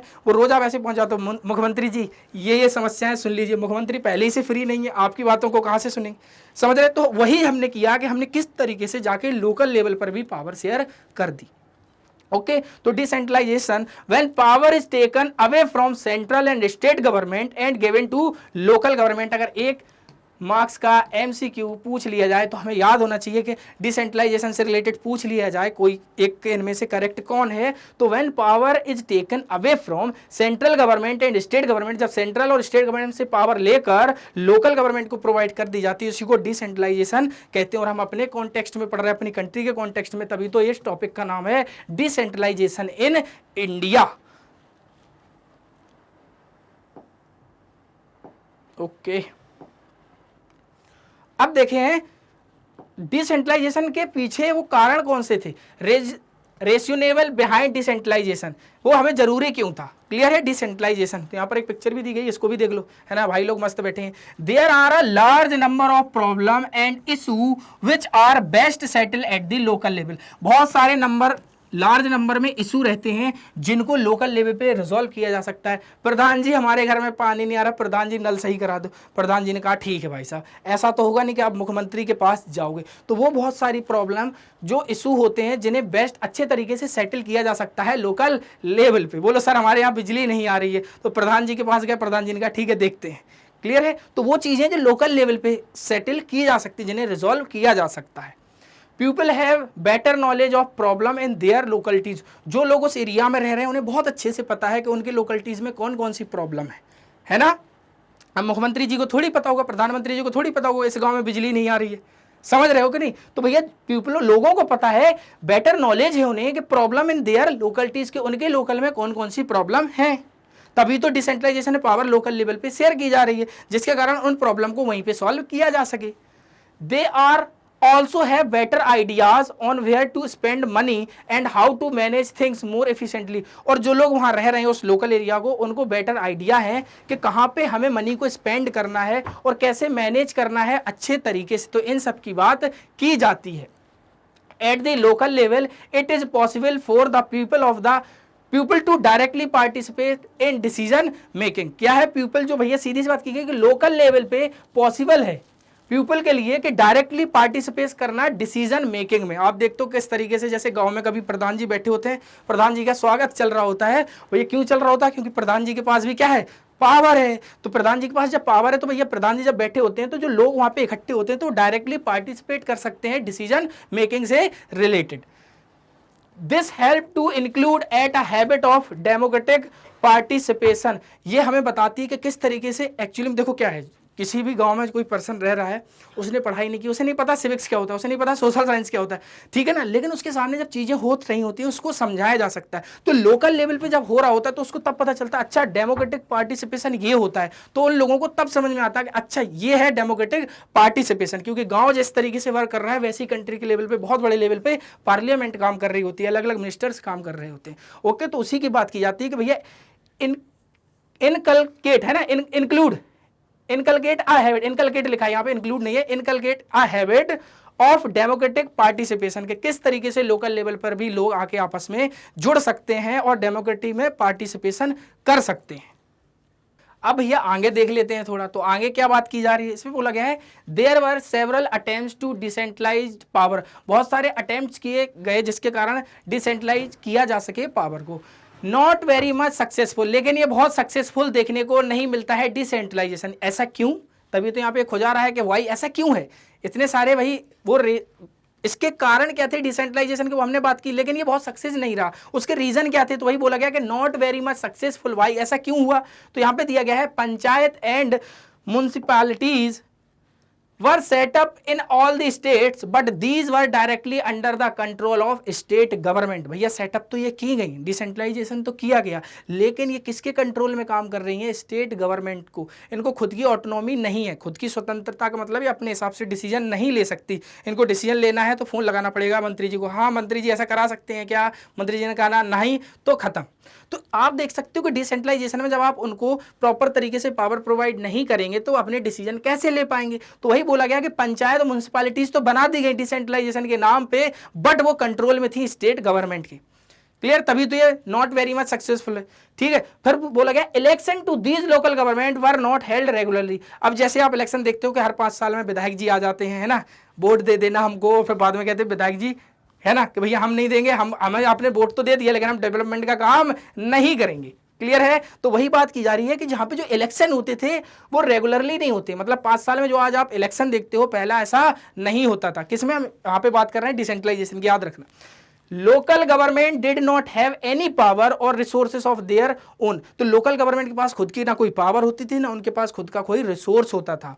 दस there were very little decentralisation in effective terms, बहुत ही कम डिसेंट्रलाइजेशन था, इफेक्टिव टर्म्स में कहने के लिए था वो डिसेंट्रलाइजेशन, लेकिन वो सक्सेसफुल नहीं था। क्यों, जब आप किसी के कंट्रोल में काम कर रहे हो तो पूरी पावर तो आपको ऊपर वाला ही प्रोवाइड कराएगा, ऊपर वाला मतलब स्टेट गवर्नमेंट, ठीक है ना। तो स्टेट गवर्नमेंट ने अगर आपके हाथ पकड़ के रखे हैं कि नहीं भाई आपको इतनी पावर दी है, आपको उसी में काम करना है, तो आप किस तरीके से वर्क कर पाओगे, आप नहीं कर पाओगे। तो उसी की बात यहां पे की गई है।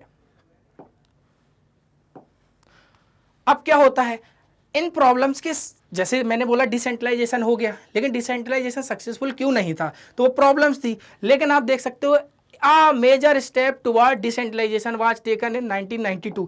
जब ये सारी प्रॉब्लम थी तब भाई समझ में आया, जो उस टाइम गवर्नमेंट थी और आपस की पार्लियामेंट में जब डिस्कशन हुआ कि भैया एक स्टेप लिया गया डिसेंट्रलाइजेशन के लिए 1992 में, जिससे डिसेंट्रलाइजेशन बहुत अच्छे से काम कर सके। क्योंकि अभी आप देख सकते हो कि इतना इफेक्टिव वे में डिसेंट्रलाइजेशन नहीं था, वो ये स्टेट गवर्नमेंट के अंडर में काम कर रहे थे। कॉन्स्टिट्यूशनल अमेंडमेंट 73 एंड 74, कॉन्स्टिट्यूशन में 73वें और 74वें नंबर में, हिंदी में बोलते हैं 73 एंड 74, कॉन्स्टिट्यूशन में अमेंडमेंट किया जाता है, मतलब कॉन्स्टिट्यूशन में सुधार किया जाता है।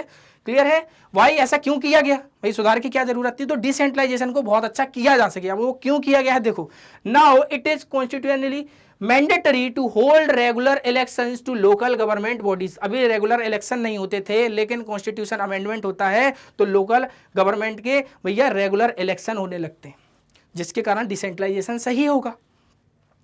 Seats are reserved in the elected bodies and the executive head of these institutions for the scheduled caste, scheduled tribes and other backward classes। तो यहाँ पे सीट रिजर्व की गई अलग अलग कैटेगरी वाले कैंडिडेट्स के लिए जो इलेक्शन में पार्टिसिपेट कर सके।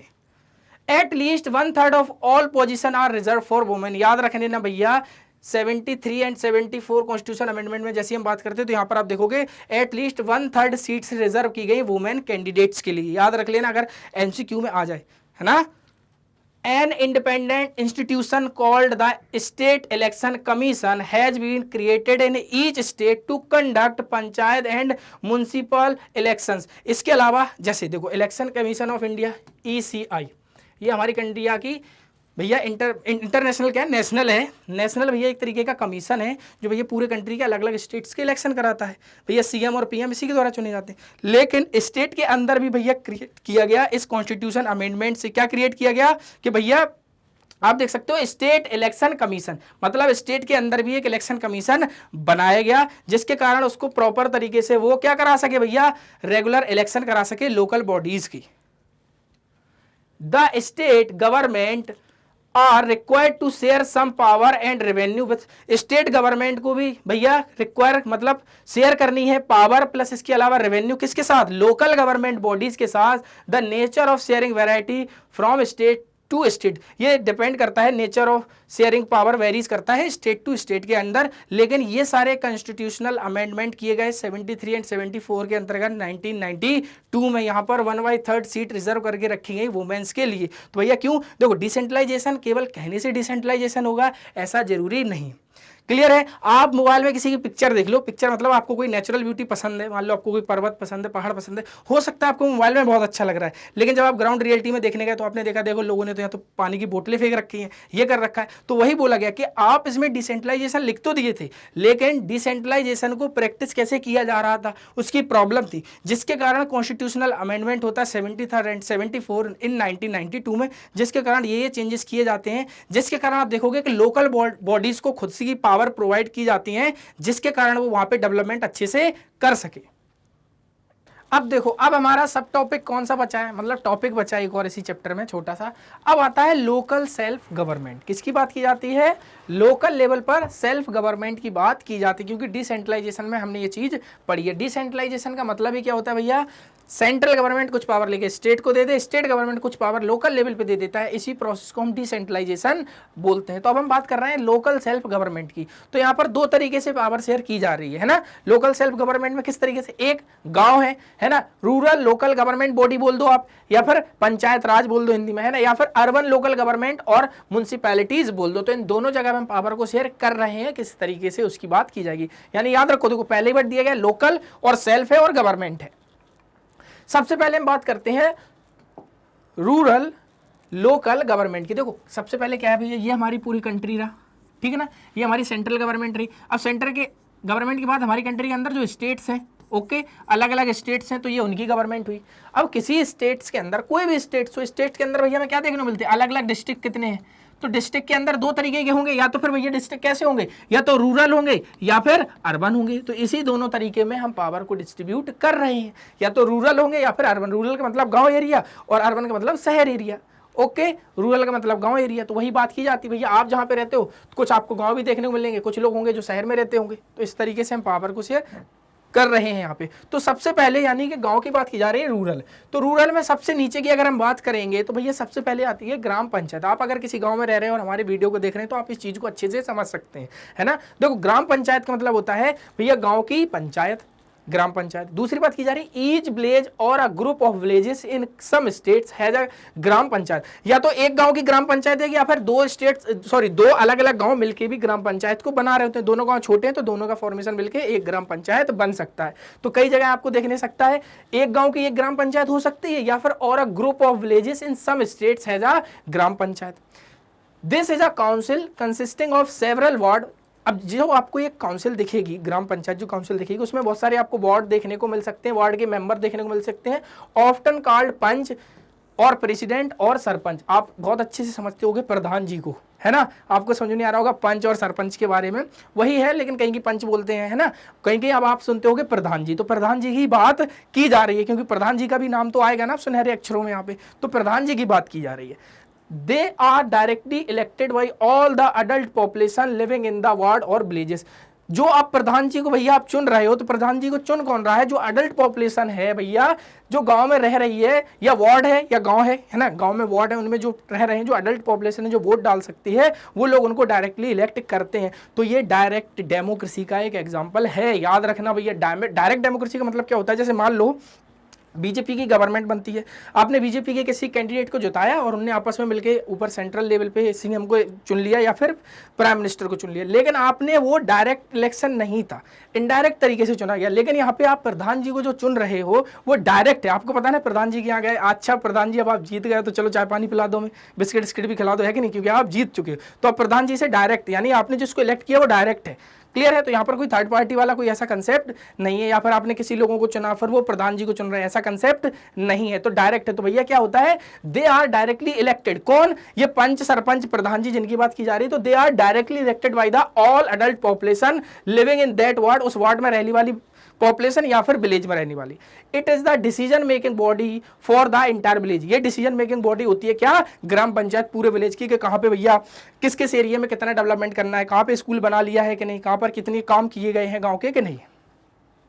The panchayat workers under the overall supervision of the gram sabha. अब देखो यहाँ पे ग्राम पंचायत, भैया प्रधान जी पहुंच गए, प्रधान जी मौज घाट रहे हैं, प्रधान जी को लग रहा है कौन देख रहा है, लेकिन इनको भी चेक करने वाली बॉडी है भैया, उसका नाम क्या है? ग्राम सभा। बोलो ये क्या होती है? ये वही जो लोग होते हैं जिन लोगों ने इनको वोट देके चुना हुआ होता है, क्योंकि भैया ये लोग तो भैया अपना खेतीबाड़ी का काम कर रहे हैं, है ना, अपने बिजी हैं, तो बोले हमने तो आपको चुना, अब आप काम करो, लेकिन ये काम नहीं करते। तो ये जो होते हैं, यानी कि आपको देखो यहाँ पे बोला गया था ना, adult population living in that ward, यही वो लोग होते हैं जो ग्राम सभा के लोग होते हैं। क्लियर है? तो जो वोट में पार्टिसिपेट कर रहे हैं, वोटिंग में जो लोग, वही क्या है? ग्राम सभा के आपस में मिलकर ग्राम सभा को मनाते हैं, क्योंकि ये लोग चेक करते हैं कि ग्राम पंचायत में बैठे प्रधान जी काम कर रहे हैं या फिर मौज काट रहे हैं, प्रधान जी अपना घर बनवा रहे हैं, लेकिन गांव में किसी के घर से रिलेटेड कोई भी डेवलपमेंट की बात नहीं की जा रही है। अब देखो यहाँ पे लिखा है gram sabha is a body consisting of all adult voters in a gram panchayat. तो ग्राम सभा एक बॉडी होती है जिसके अंदर ऑल अडल्ट वोटर्स होते हैं ग्राम पंचायत के। It has to meet at least twice or thrice in a year to approve the annual budget of the gram panchayat and to review the performance of ग्राम पंचायत। देखो क्या होता है, ग्राम पंचायत को रन करने के लिए पैसा ऐसा चाहिए होगा, तो वो ये सब लोग ग्राम सभा के लोग इकट्ठे होते हैं साल में 2 बार या फिर कभी कभी आप 3 बार, कि भैया कहाँ कहाँ वो पैसा हमें यूज करना है, कहाँ कहाँ किस किस एरिया में डेवलपमेंट करना है, तो उन सब की आपस में बैठ के एक मीटिंग होती है। किसकी भैया? यहाँ पे दी गई है आपको ग्राम सभा की, है ना। It has the meet to at least twice और thrice in a year approve the annual budget of gram panchayat and to review the performance of the gram panchayat. देखने के काम कर पा रही है या फिर नहीं है, प्रधान जी अपना देख रहे हैं, किसी और का कुछ देख ही नहीं रहे।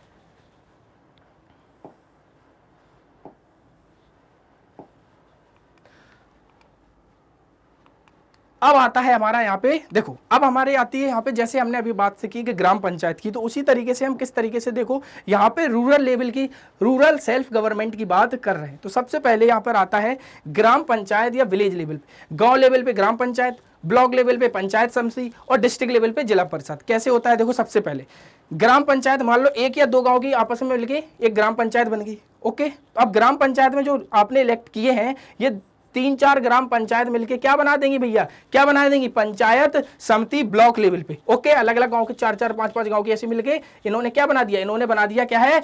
ब्लॉक लेवल पे पंचायत समिति। अब यहीं के जो मेंबर्स हैं वो इलेक्ट करते हैं किसको भैया? जिला परिषद के डिस्ट्रिक्ट लेवल की बात की जाती है, क्योंकि जब ये जिले के अंदर अलग अलग हो जाएंगी तो फिर ये किस में आ जाएंगी? ये आपस में मिलकर इलेक्ट करेंगी, तो ये फिर पूरे जिले के अंदर में आ जाती हैं, इसलिए इनको जिला परिषद बोलते हैं। क्योंकि जिला परिषद में भी तो लोग नीचे लेवल से वोटिंग कर रहे होंगे ऊपर तक आने के लिए, तो वही होता है। डिस्ट्रिक्ट लेवल पे बात करेंगे अगर लोकल लेवल में, है ना, रूरल लेवल में तो जिला परिषद, ब्लॉक लेवल पे बात करेंगे तो पंचायत समिति, और फिर विलेज लेवल पे बात करेंगे तो ग्राम पंचायत की बात की जाती है। तो तीनों में पता होना चाहिए। अभी हमने बात की ग्राम पंचायत की, तो ग्राम पंचायत से जो लोग जीते, सरपंच सरपंच, वो लोग आपस में इकट्ठे अलग अलग जगह की 4-4, 5-5 गाँव की मिलकर जो बनाते हैं उसको बोलते हैं पंचायत समिति। ओके, और पंचायत समिति आपस में मिलकर क्या बनाते हैं भैया? जिला परिषद को बनाते हैं।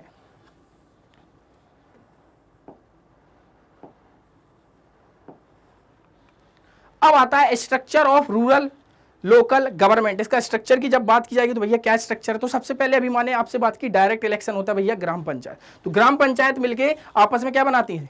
पंचायत समिति बोल दो, ब्लॉक बोल दो या फिर मंडल बोल दो, ये सब आपस में मिलके जिला परिषद का फॉर्मेशन करते हैं। हो सकते हैं उसके अंदर 4-5 पंचायत समिति मिलके जिला परिषद बना रहे हैं। तो यहाँ पर भी आपको हेड देखने को मिलेगा, यहाँ पर भी हेड देखने को मिलेगा और यहाँ पर भी आपको देखने को हेड मिलेगा। सबसे पहला, a few gram panchayat are group together to form what is usually called a panchayat samiti और ब्लॉक और मंडल।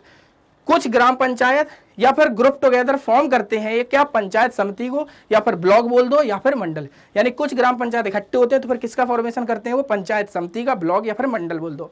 इसके अलावा the member of this representative body are elected by all the panchayat members in that area. देखो यहाँ पे क्या बोला, the member of this representative body, इसकी बात की जा रही है, elected by all the panchayat members in that area. Elect किए जाते हैं जो पंचायत मेंबर्स होते हैं उस एरिया के, किसमें, इसमें वो लोगों को इलेक्ट किया जाता है। All the पंचायत समिति और mandal in a district together constitute the zila district parishad. सभी पंचायत समिति या फिर मंडल डिस्ट्रिक्ट लेवल पर बनाते हैं क्या, जिला परिषद की बात की जाती है। मोस्ट मेंबर्स ऑफ द जिला परिषद आर इलेक्टेड। ज्यादातर मेंबर जो होते हैं जिला परिषद के वो क्या होते हैं, उन्हें इलेक्ट किया जाता है। Members of the Lok Sabha and MLAs of the district and some other official of other district level bodies are also its member। देखो जैसे आपने सुना है विधायक जी, सांसद जी, तो वो लोग भी इसके क्या होते हैं, मेंबर होते हैं, किसके, जिला परिषद के। कभी कभी आप देखते हो वो लोग आ जाते हैं कि भैया क्या काम चल रहा है बताओ जल्दी से, तो यहाँ पे लिखा है district and some other official of other district bodies are also its member, इसके मेंबर होते हैं। तो भैया अगर कभी एमसीक्यू में पूछ लिया जाए, अगर स्टेटमेंट्स टाइप में देके, तो हमें पता होनी चाहिए जो एमएलएज होते हैं, सांसद होते हैं, वो भी इसके क्या होते हैं, मेंबर होते हैं जिला परिषद की। जिला परिषद chairperson is the political head of जिला परिषद। तो याद रख लेना, पॉलिटिकल हेड कौन होता है, जिला परिषद चेयरमैन ही पॉलिटिकल हेड होता है जिला परिषद का। तो जिला परिषद चेयरमैन ही पॉलिटिकल हेड होता है जिला परिषद का, उसकी बात की जा रही है। ओके, चलो अब हम आगे चलते हैं। अब आता है हमारा, अभी हमने बात कर ली किसकी, लोकल सेल्फ गवर्नमेंट की। अब हम किसकी बात करेंगे, अर्बन की। ओके, अब हम करेंगे अर्बन लोकल गवर्नमेंट। देखो एक तो गांव की बात कर ली, यानी कि रूरल एरिया की बात कर ली, अब हम अर्बन एरिया की बात करेंगे। तो अर्बन एरिया यानी कि अर्बन लोकल गवर्नमेंट। सबसे पहला देखो, local government bodies for urban areas. अभी हम जो पढ़ रहे थे वो थी local government bodies for rural area, उसकी बात की गई थी। अब हम अर्बन एरिया की बात करेंगे। तो सबसे पहला, municipalities are set up in towns. तो देखो क्या होता है, आपने देखा होगा कि आप कहीं रह रहे हो, अगर आप गांव में रहते हो चलो ठीक है सर, हम शहर में रहते हो तो ठीक, कुछ जगह ऐसी भी होती है ना जो पूरी तरीके से शहर है ना पूरी तरीके से गांव है, तो सर वहाँ पे किस तरीके से गवर्नमेंट होती है। तो भैया देखो, local government bodies for urban areas, वहाँ पे आपको म्युनिसिपैलिटीज देखने को मिलती हैं, यानी कि सेटअप इन टाउन। जो टाउन्स होते हैं ना तो शहर है पूरी तरीके से, ना वो गाँव है, तो वहाँ पर हमें लोकल गवर्नमेंट में देखने को मिलता है म्युनिसिपैलिटीज। लेकिन जो बड़े शहर है वहाँ पर हमें म्युनिसिपल कॉर्पोरेशन देखने को मिलता है। मान लीजिए आप हैदराबाद में रह रहे हैं या फिर आप चंडीगढ़ में रह रहे हैं, तो वहाँ पर म्युनिसिपैलिटीज नहीं होंगी, वहाँ पर म्युनिसिपल कॉर्पोरेशन होंगी। ओके, किसमें, शहर वाले एरिया में दो तरीके से डिवाइड किया गया है। एक म्युनिसिपैलिटीज होती हैं जो टाउन में होती हैं, ठीक है ना, और जो बड़े शहर होते हैं वहां पर हमें म्युनिसिपल कॉर्पोरेशन देखने को मिलती है। जैसे आप यहाँ पे देख सकते हो, म्युनिसिपल कॉर्पोरेशन भोपाल की बात की जा रही है यहाँ पे। देखो क्लियर है, छोटे टाउन में म्युनिसिपैलिटीज और बड़े टाउन सिटीज, बड़ी शहरों में हमें देखने को मिल रहा है municipal corporation. Both municipalities and municipal corporation are control by elected bodies consisting of peoples representative. तो भैया यहाँ पे हमें देखने को मिलता है, जैसे आप शहर में देखते हो ना, तो शहर में क्या होता है, हमें वार्ड देखने को मिलते हैं, वार्ड 1, वार्ड 2, वार्ड 3, तो वहां से पार्षद लोग चुने जाते हैं, फिर वो लोग आपस में मिलकर वहां का भैया हेड या चेयरपर्सन जो भी है उसको इलेक्ट करते हैं। यही चलता है कि नहीं, तो उसी की बात की जा रही है। बोथ म्युनिसिपैलिटीज हो चाहे म्युनिसिपल कॉर्पोरेशन है, are controlled by elected bodies के द्वारा कंट्रोल की जाती हैं, consisting of peoples representative. Municipal chairperson, देखो municipal chairperson is the political head of the municipalities. तो कभी भी बात की जाए म्युनिसिपैलिटीज का पॉलिटिकल हेड कौन होता है, म्युनिसिपल चेयरपर्सन। वहीं दूसरी बात की जाती है म्युनिसिपल कॉर्पोरेशन का ऑफिशियल कार्ड, यानी इसका हेड हमें देखने को मिलता है जिसका नाम होता है मेयर। तो म्युनिसिपल कॉर्पोरेशंस बड़ी जगह होती है, यहाँ पर हमें मेयर देखने को मिलता है। और वहीं अगर म्युनिसिपैलिटीज की बात की जाए तो यहाँ पर म्युनिसिपल चेयरपर्सन देखने को मिलता है। तो इनके पॉलिटिकल हेड की बात की जाए तो एमसीक्यू में पूछ लिया जाए तो भी हमें पता है, तो इसलिए डरने की बात नहीं है। कुछ भी पूछ लिया जाए पेपर में हम सभी का आंसर कर सकते हैं बड़ी आसानी से। अब हमारा आता है कि लोकल सेल्फ गवर्नमेंट ने अचीवमेंट क्या किया है। भाई लोकल सेल्फ गवर्नमेंट जो हमने तीसरे तरीके की गवर्नमेंट की बात की थी, उससे अचीवमेंट क्या हुए है ना। तो सबसे पहला, there are now about 36 lakh elected representative in the panchayat and municipalities etcetera all over the country. भैया लोकल लेवल पे आप देख सकते हो भैया कितना बड़ा पार्टिसिपेशन हमें देखने को मिलता है कि नाउ 36 लाख यानी 36 लाख रिप्रेजेंटेटिव हैं पंचायत और म्यूनसिपैलिटीज में, जो भैया यही लोग क्या है लोकल गवर्नमेंट को रन कर रहे हैं, देख रहे हैं। सोच रहे हो कितना बड़ा नंबर है, पहला अचीवमेंट। दूसरा है constitution status of local government has help to deepen democracy in our country. Deepen democracy का मतलब क्या होता है, ये जड़ों तक जोड़ के रखे हुए हमारी डेमोक्रेसी को, क्योंकि भैया लोकल लेवल तक पावर पहुंच चुकी है और लोकल लेवल पर भाई लोग अपने हिसाब से देख सकते हैं कि किस तरीके से कौन सी चीज रन हो रही है, उसको समझ सकते हैं। क्योंकि पहले तो ऐसा लोकल गवर्नमेंट का कोई फंडा था ही नहीं, पूरी पावर सेंट्रल गवर्नमेंट अपने पास रखती थी, स्टेट को भी ऐसी दलिया बांट दिया जाता था, लो भाई साहब खा लो, अगर अच्छा लग रहा है तो ठीक, नहीं लग रहा तो भी कोई बात नहीं है। लेकिन लोकल गवर्नमेंट ने कितनी सारी चीज़ों को बहुत अच्छे से क्लियरली हमें देखने को मतलब मिलती है। बहुत सारी जगह आप जाओगे तो लोकल गवर्नमेंट हमें कितनी अच्छी से काम करते हुए देखने को मिलती है बहुत सारे स्टेट्स में। It has also increase women representation and voice in our democracy. तो आप देख सकते हो डेमोक्रेसी में वुमेन्स की वॉइस की बात की जाती है, यानी वुमेन्स का पार्टिसिपेशन भी हमें देखने को मिलता है लोकल गवर्नमेंट से। अब इसके भैया चैलेंजेस क्या थे, अब चैलेंजेस की बात कर लें। अचीवमेंट लोकल सेल्फ गवर्नमेंट से अचीवमेंट ये हुआ, अब चैलेंजेस क्या है हमारे लिए। तो सबसे पहला है while election are held regularly and enthusiastically ग्राम सभा are not held regularly। देखो क्या होता है लोकल गवर्नमेंट में, मैंने अभी बात की रूरल पे बात की थी कि भैया ग्राम पंचायत बन गई, उसको देखने के लिए भैया ग्राम सभा के लोग देखते हैं। इलेक्शन तो हो रहे हैं प्रॉपर, लेकिन ग्राम सभा आर नॉट हेल्ड रेगुलरली। ग्राम सभा साल में 2 या 3 बार ही लग रही, बकाया कि साल के दिनों में और महीनों में क्या चल रहा है किसी को कोई पता नहीं। तो ये क्या है चैलेंज है इसके लिए। Most state government have not transferred significant power to the local government. बहुत सारे स्टेट गवर्नमेंट क्या है प्रॉपर तरीके से पावर शेयर नहीं करते हैं लोकल गवर्नमेंट पे, जिसके कारण प्रॉब्लम क्रिएट होती है। Nor have they given adequate resources, और उनको बहुत सारे रिसोर्सेस भी प्रोवाइड नहीं किए जाते हैं स्टेट गवर्नमेंट के द्वारा लोकल गवर्नमेंट को। We are thus still a long way from realising the idea of self government. अभी हम बहुत दूर हैं उन सारी चीज़ों से कि जो हम लोकल लेवल की गवर्नमेंट की बात करते हैं, अभी उसको बहुत लॉन्ग प्रोसेस लगेगी, बहुत सारा समय लग रहा है, क्योंकि देखना लॉन्ग वे अभी बहुत दूर है वो सारी चीज़ों को अचीव करने के लिए कि लोकल गवर्नमेंट जिस तरीके से कंट्री पे बहुत अच्छे तरीके से फंक्शन करने लगेगी तो सारी चीज़ें आसान हो जाएंगी। सोचिए अगर लोकल गवर्नमेंट उतने अच्छे तरीके से काम करने लगे तो कितनी सारी प्रॉब्लम्स को वहीं पर रिजॉल्व किया जा सकता है। तो अब देखो भैया हमने चैप्टर कंप्लीट कर लिया है अपना, चैप्टर नंबर 2 फेडरलिज्म। इसके बाद जो नेक्स्ट वीडियो आएगा उसमें हम सॉल्यूशन की बात करेंगे, जो हमारे बुक में एनसीईआरटी सॉल्यूशन दिए गए हैं। अगर आपको कोई भी डाउट लगता है तो आप इस वीडियो के कमेंट सेक्शन में हमें बता सकते हैं। उम्मीद करता हूं ये वीडियो आपको पसंद आया होगा। वीडियो पसंद आए वीडियो को लाइक करें, चैनल को सब्सक्राइब करें। तब तक के लिए मिलेंगे नेक्स्ट वीडियो में। Thank you.